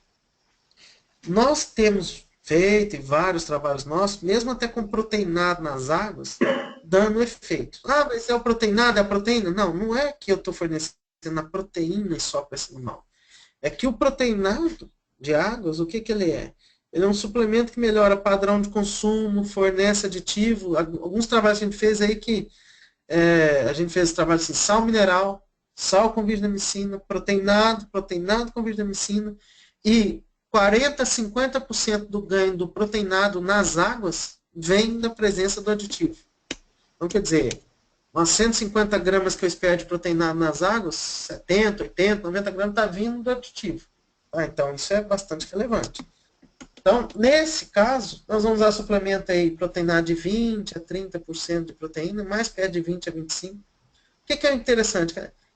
Essa proteína aí, ela vai atender a no máximo 10% da exigência do animal. Quer dizer, é pouco. É muito pouco. Então, ela é mais assim, um tamponante, se faltar, se mudar alguma coisa na pastagem, tiver um veranico, você está protegido para isso aí do que pensar, porque muitas vezes tem vários pastos desse nosso aí que tem um teor de proteína muito mais alto, não precisaria disso. Você poderia fazer, se tiver garantindo para esse tipo de consumo, 1 grama, 300 gramas de cabeça dia, você poderia ter um produto só com milho, um pouquinho. Não que o milho seria fonte energética, ele seria simplesmente um veículo para estimular o consumo de mineral e aditivo. O que muitas fazendas têm feito, que tem crescido demais no mercado hoje, é o que chama dos minerais adensados, mineral aditivado, um mineral que consome um pouquinho mais, e vai sair daquela linha base de 80 a 100 gramas, vai comer 110, 120 gramas de mineral cabeça dia, já melhora muito e vai dar ganhos muito próximos aos proteinados aí. Se eu vou para proteico energético, 3 gramas por quilo, nas águas a gente tem trabalhado com eles aí de 18 a 20% de proteína. E aí que vai entrando, né? Vou fazer um proteico energético, tem que ver meu pasto. Vou dar só um energético. O professor Flávio tem vários trabalhos aí dando 0,6, 0,7 de milho, mostrando resultados excelentes. Em pasto que tem teor de proteína bruta mais alta, que é o que está faltando energia. Combina e faz. O que a gente tem que aprender assim, olho mais meu pasto e faço isso. O que a gente tem visto é que nos nossos dados de 0,3, usando produto acima de 18% de proteína, 17%, o que acontece? Ele puxa consumo, ele não tem muito efeito substitutivo, então ele fica com ganho líquido. Né? Se você der energético, você vai ter um efeito substitutivo e você vai ter que explorar isso em um ganho por área. Então, é um trabalho até, o professor Flávio trabalha bastante com energético, mostrando que se der 0,3 só de milho, melhor não dá. Vai ter que dar de 0,6 para frente. Eu acho que a resposta não é a única, a resposta é o seguinte. entenda o seu pasto e use um suplemento que complemente o que ele está deficitário para você ter o melhor resultado possível. Ok. Vamos lá, tem uma série de perguntas aqui ainda. Flávio? Estou ouvindo, pode falar aí, estou ouvindo. Então, vamos lá. Pensando em qualidade de carne, você possui alguma experiência com o uso de caroço de algodão em formulações de proteinado 0,3% peso vivo? Não. Eu acho que a inclusão dele no proteinado... Não sei se... Professor, você já fez algum proteinado 0,3 com caroço de algodão? Não, Gustavo, nunca. Eu Com também caroço, nunca... não. eu também nunca fiz. Fiz com farelo, também nunca fiz. Se ele estiver pensando que pode dar resíduo na carne e gosto na carne, eu acho que não vai, eu acho que o risco disso é muito pequeno, porque a inclusão 1,03, o animal, nós estamos falando, na média, o animal vai comer 1 quilo por dia, a inclusão que nós vamos ter dele aí vai ser de 300 gramas de caroço, então, eu não sei nem se seria viável, não sei como é que isso ia segregar no coxo, eu não sei, assim, eu nunca usei caroço nesse tipo de suplemento, então minha experiência é zero. Se eu me arrisco a dizer que ele, como um resíduo de sabor de carne, não deve deixar, porque o nível na matéria seca total, quando eu considero consumo de pasto e suplemento, vai ser baixo. Se essa for a dúvida, se poderia deixar resíduo, sabor na carne, acredito que não vai ter, porque a inclusão é pequena. Ok. Vamos lá. Uso de ureia de liberação lenta, pensando em ponto de PDR mais econômico e manutenção mais próximo de 15 pode ajudar? Quais resultados de pesquisa, sabendo que é quase sempre o ponto mais econômico de PDR lento? É assim, ó. Ureia de liberação na seca, eu preciso de ureia normal, eu posso usar ureia de liberação lenta e tal. O que eu tenho que entender assim? Que o ponto ser econômico, não ser econômico, ureia de liberação lenta, na nossa visão, assim, economicamente, em termos de suplementos, as coisas, eu vou substituir ureia se eu tiver poder tirar a proteína verdadeira. Tá? Nesses proteinados das águas, nós já fizemos um estudo que ele tinha lá 24, 25% de proteína por aí, suplemento de 25% de proteína, ele tinha uns 3% de ureia, liberação normal, e nós chegamos até tirar metade da proteína verdadeira e substituir por ureia de liberação lenta, que no caso que a gente está fazendo era com Optigen, sem prejuízo do ganho de peso. Quando nós trocamos toda a proteína verdadeira pela ureia de liberação lenta, aí o ganho de peso desceu nas águas. O que era o objetivo de um suplemento desse? Dessa história? Principalmente quando eu posso fazer isso, o que eu vou falar assim? Principalmente em grandes projetos, quando eu substituo proteína verdadeira por uma ureia de liberação lenta, eu diminuo a quantidade de suplemento que eu tenho que levar para o animal por dia. Quando eu penso em grande escala, em vez de levar 300 gramas, levar 200 gramas, isso faz uma diferença boa na viabilidade disso. Então, o que eu tenho que entender assim? Conversa de trocar ureia de liberação lenta, só pela questão de segurança daquilo, eu não faço. Eu tenho que tirar a proteína verdadeira para colocar ela sem prejuízo do ganho. O que alguns dados mostram que, assim, se eu tirar, na verdade, se eu considerar aí na seca, se eu tirar toda a proteína na seca, se eu tirar toda a proteína verdadeira e deixar só com nitrogênio não proteico, quer seja ureia de liberação lenta, não tem muito resultado fazendo isso não, mas eu acredito que nós vamos ter um prejuízo bom do ganho, porque alguns trabalhos in situ mostram que, mesmo em proteinados, suplementos de baixo consumo na seca, quando eu tenho uma fonte de proteína verdadeira junto, que não é só pela taxa de degradação, mas pelo fornecimento de aminoácidos e tudo mais, eu tenho um benefício em degradação e tenho um benefício em síntese de proteína microbiana. Então, assim, eu posso tirar, ela vai ser substituidora da proteína verdadeira, mas você tem que ver aonde você vai fazer o espaço. No máximo, eu faria aí com 50% até 50% da proteína verdadeira em suplementos de baixo consumo. Se eu começar a suplementar mais alto, vai ter que ver isso de novo. Ok? Ok. Parabéns pela palestra, doutor Gustavo. Referente à suplementação de CRIP no momento da cria, pressupõe-se o maior ganho de peso do bezerro. Existe relação ou ganho mínimo de peso deste bezerro ao ponto de garantir uma melhor eficiência produtiva na estação de monta, supondo menor necessidade do bezerro ao leite materno? Boa. Sim, ó. O bom do CRIP é assim, a turma fala, minhas vacas melhoraram, daí isso, tá, acontece. Só que eu, por princípio, é igual o mesmo conceito de um 0,3 que eu tenho. Um 0,3, se eu vou dar mais do que 0, eu estou falando de recria agora, sim. Se eu vou dar mais do que 0,3, igual 0,6, 0,7, 0,8, 1%, aí eu vou explorar o efeito substitutivo, que eu estou dando maior quantidade. Se eu estou dando... E CRIP hoje no Brasil tem de todo jeito. Tem CRIP aí que fala que é de 200 gramas, tem CRIP de 1 quilo, tem CRIP bezerro comendo 1% do peso vivo de CRIP. Se eu for dar um CRIP a elevado que venha substituir, eu tenho que entender muito bem o que eu vou fazer com isso. Aonde eu tenho visto uns CRIPs desses, aonde eu vi algumas fazendas que eu acompanhei alguns CRIPs desses, vamos dizer 270, 280 quilos, eles têm que dar uma continuidade muito boa para esse bezerro. Aí você poderia CRIP acima de 0,6% do bezerro, quase bezerro terminando o CRIP dele, comendo 3 kg de CRIP, 2 kg tanto de CRIP, eu acho que aí vai ter um efeito.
A internet não está das melhores possíveis, mas foi o que a gente conseguiu de melhor para hoje.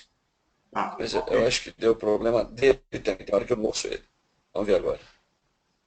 Então, voltou. A gente está numa... a internet realmente não está muito boa hoje, não, mas vamos fazendo o que a gente tem condição de fazer no Brasil. Ok, podemos continuar? Podemos, aqui tá ok. Eu estava Tá ok conversando também. eu falo aqui. Então vamos lá. O pessoal está apertando um pouquinho mais, né, na utilização de aditivos aí, Gustavo. Você fica à vontade se você quer entrar nessas questões de nomes aí ou não, tá? Então a pergunta é, quando usar aditivos, especificamente monenzina e virgínia? Assim, ó, tem uma revisão, eu fiz quando em 2012, só fez aquele congresso lá em São Pedro, foi em 2012, não foi, Flávio? Acho que foi. Sobre aditivo foi. CBNA. Não, que você fez aquele congresso de milho.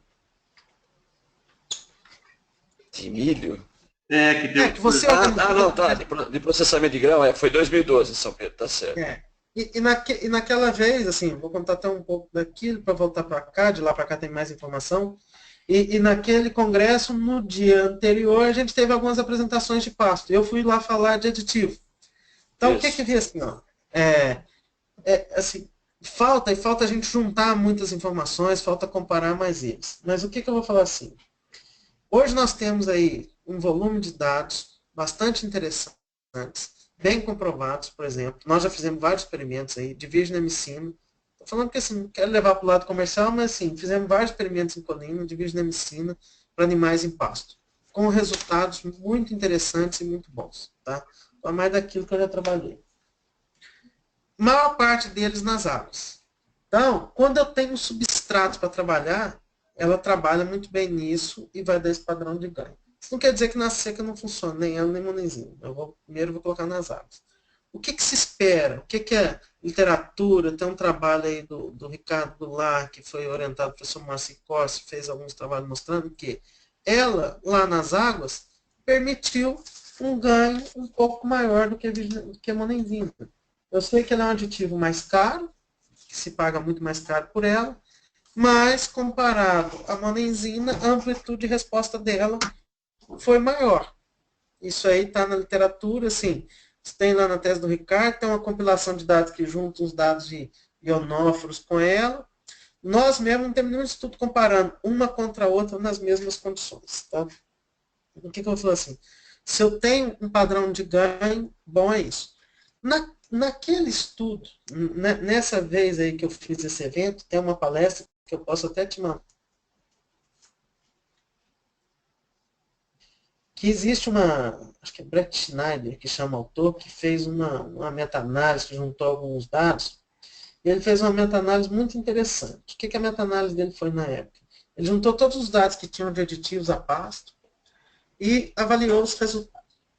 E ele traçou uma curva, o seguinte, o eixo X era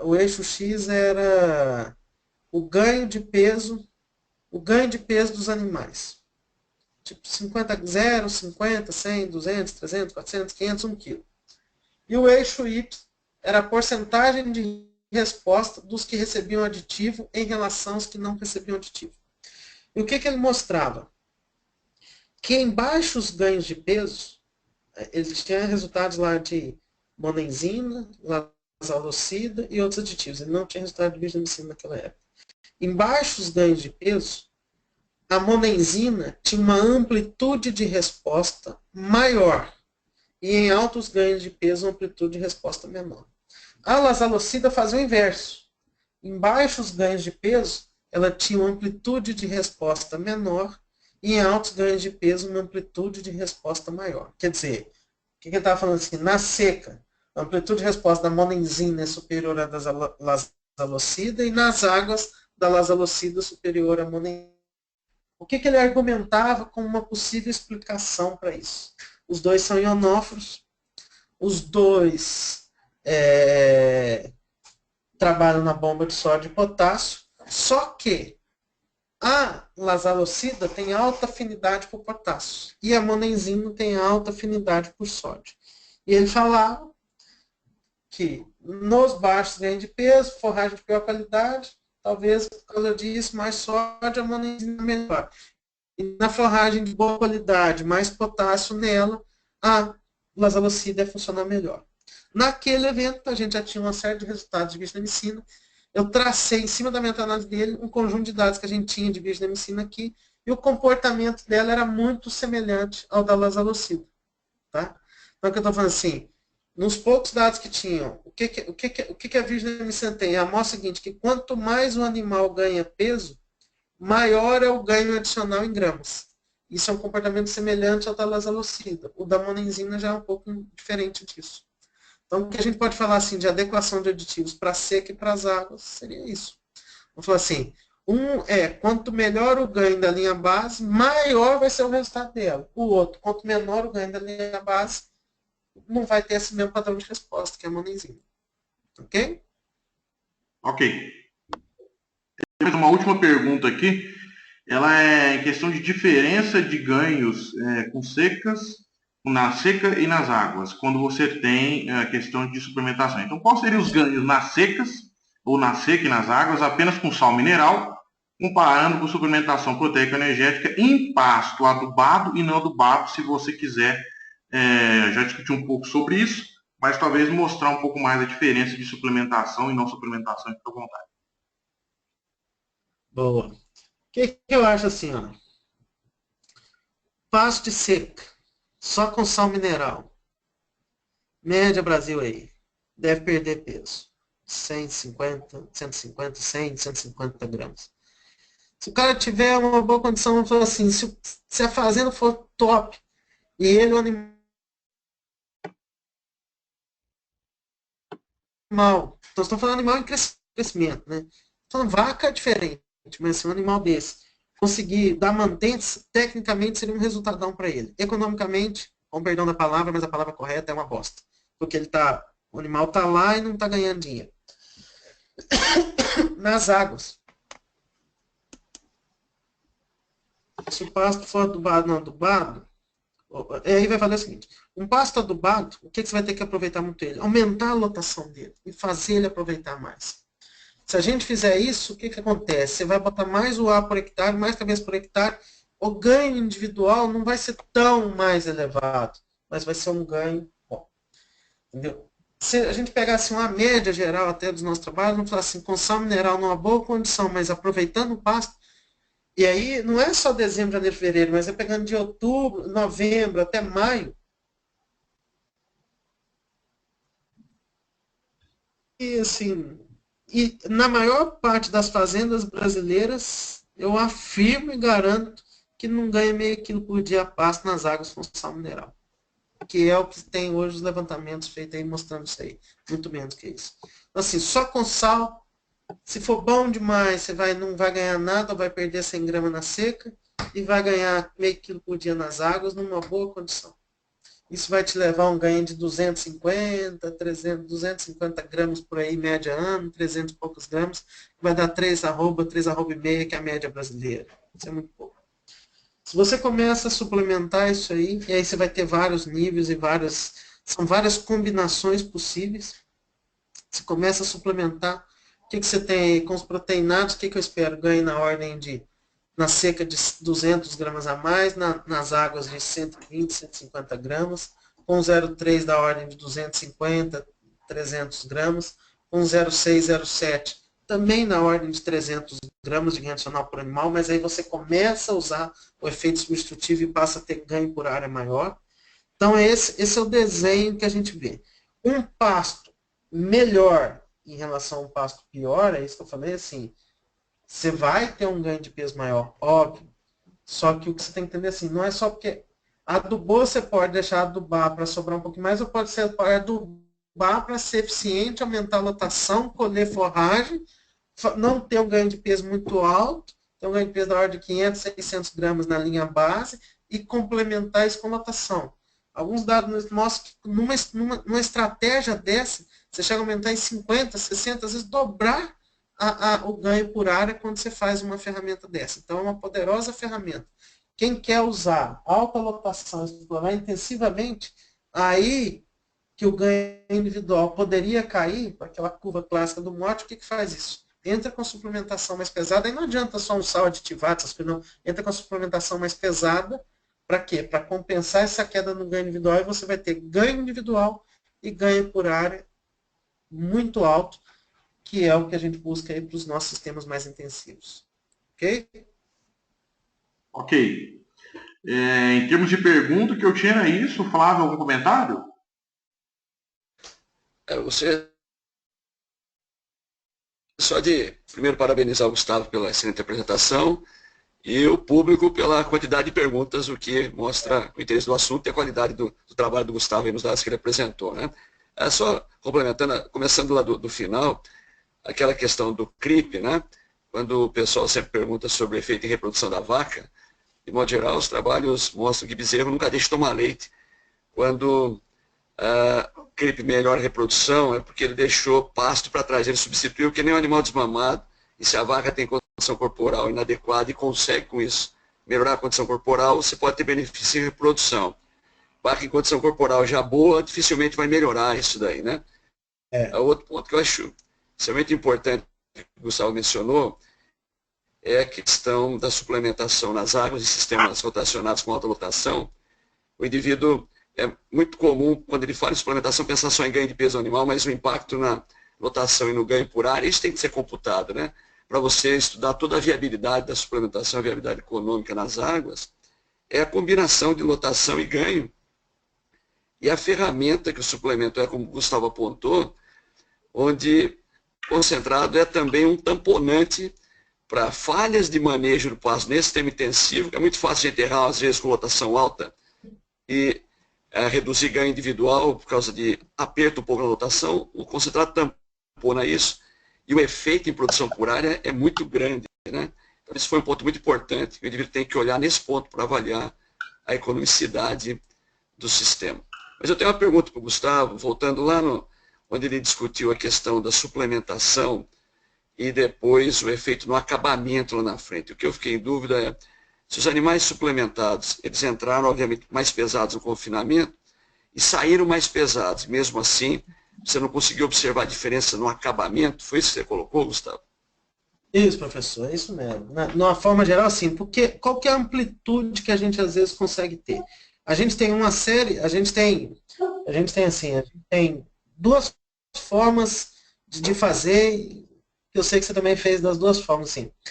Alguns dados nossos eram o quê? Eu suplementava, passava a ter diferenças em peso à entrada do confinamento.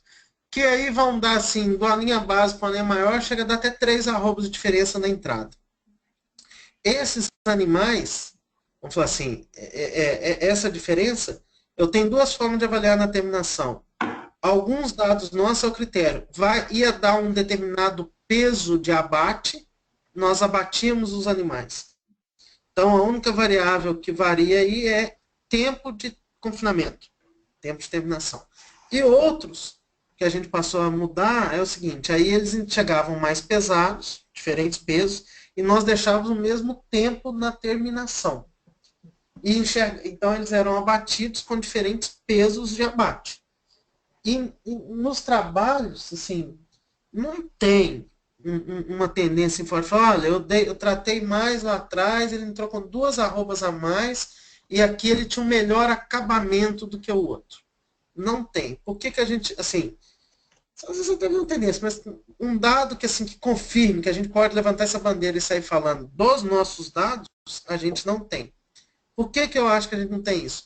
Porque a gente trabalha com o animal inteiro, que esse animal é com 13, 14, 15 arrobas, e animais de potencial de ganho, estão acumulando nada de gordura. A gente já monitorou com ultrassom, já fez isso. A espessura de gordura, a gente tem os abates, a composição da carcaça, muito semelhante. Muito, muito, muito semelhante. Animais aí, nessa fase de 12 até 15 arrobas, eles têm uma composição de carcaça, uma composição do ganho muito semelhante. Por isso, a gente não vê esse efeito lá na frente. Suponhamos se eu fizesse esse experimento com castrado. Aí eu acho que a gente teria uma diferença muito grande. Com fêmea. Ou, se a gente aumentasse mais o nível de suplementação, a ponto de mudar a composição do ganho. Por exemplo, se a gente desse nas águas ali, vamos supor, pensando no outono, 1% do peso vivo, coisa do tipo, que passasse a ganhar acima de 1 quilo, 1 quilo e pouco por dia.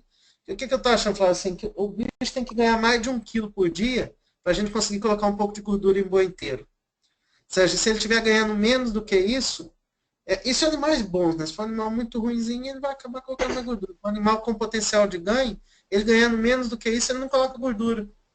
Então, aí você não tem por que ter esse efeito lá na frente. Entendeu?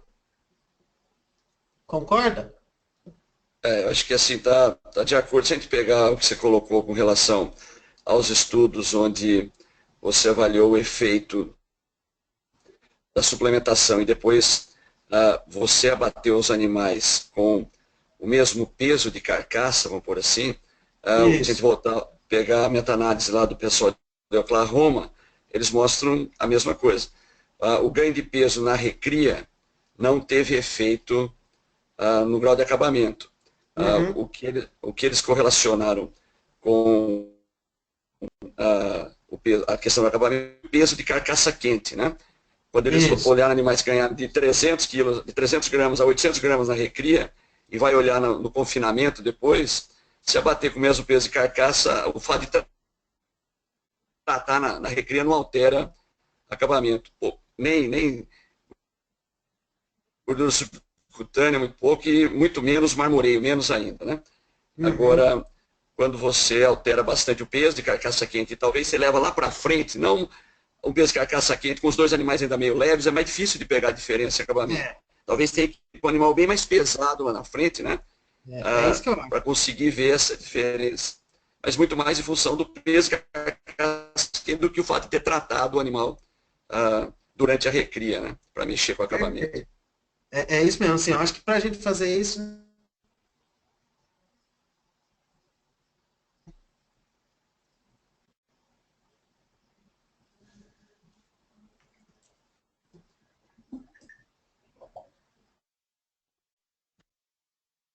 Alô? Alô, pode Agora falar. estou te ouvindo de novo. Pode Eu falar. fiquei sem ouvir o retorno do Gustavo, agora estou ouvindo de volta. Não, é que eu falei o seguinte, que perfeito, eu acho que para a gente escutar, assim, acho que essa conclusão que você falou é que reafirma aquilo que eu falei assim, não é pelo fato de ter tratado, é pelo fato de ter um animal mais pesado, Isso. né? É porque esse animal já está mais na frente, então ele vai entrar naquela curva que eu mostrei lá, que vai atingir um ponto de maturidade lá na frente. A diferença, assim, quando a gente vê a turma, os dados de fora, igual o de Oklahoma com os nossos, é porque o tal do inteiro, ele tem um comportamento para acumular gordura que é diferente. Você pega os dados deles lá, quase todos são animais. Tem implante, mas notoriamente quase todos são castrados. Você vê que aí o que você está falando assim, é que a gente precisa de abater num peso mais elevado. E você vê, nós estamos falando aqui de animal que nós estamos batendo com 3, 4 milímetros de espessura de gordura. Eles estão falando do animal que estão abatendo com 10, 12 milímetros de gordura. Então Sem aí, dúvida. essa máquina muda muito na hora que eu faço isso. Essa é a questão. Mas é a Certo. grande ferramenta que a gente tem para bater o bicho mais pesado. Conseguir fazer isso. Tudo certo, também concordo. Ok? Pessoal, só antes da gente finalizar aqui, nós temos ainda mais um webinar no dia 16 de novembro, que é com o Toninho do projeto, que ele vai discutir muito a questão, a viabilidade econômica da suplementação da desmama à terminação. E a gente já está aí discutindo com o Flávio, com uma série de pessoas, a lista já de palestrantes. Nós teremos para o ano que vem alguns palestrantes internacionais para o webinar do ano que vem, certo? Então a gente já está trabalhando nisso para ter isso tudo bem confirmado. Eu estou por aqui, eu estou sem perguntas. Flávio, Gustavo, mais algum comentário? Não, da minha parte está ok. Não, da minha parte já. Agradeço mais uma vez a oportunidade aí de estar com você, Marcelão, professor Flávio, com todo mundo estava aí. Para nós é sempre muito bom. Muito obrigado pelas perguntas, gostei bastante. Depois, se você puder até me encaminhar, depois eu vejo aqui também, se você puder me encaminhar, eu agradeço, Marcelo. Tá joia. Flávio, Gustavo, a gente se sente muito honrado, né, Gustavo, da mesma Gustavo, época. Pode falar, Flávio. Então a eu gente, gostaria de parabenizar o Gustavo pela excelente apresentação, pela quantidade de respostas, de perguntas, né, do público e de respostas, acho que foi muito interessante, muito produtivo. Parabenizar o 3R Lab por mais esse evento, que venha contribuir bastante para a discussão nessa área de pecuária de cortes. tá joia. O pessoal realmente tem agradecido muito aqui a todos os presentes, agradecendo a presença do professor Flávio, do doutor Gustavo, e realmente foi um show de bola, apesar de ter alguma coisinha de interrupção de internet, a gente sempre tem que buscar melhorar aí para os próximos webinars, né? Então a gente gostaria de agradecer a todos os palestrantes, as empresas que estão ajudando que isso aconteça, e a gente se encontra aí dia 16 de novembro, nos vemos novamente. A todos presentes, muito obrigado e fiquem com Deus. Um abraço a todos. Um abraço.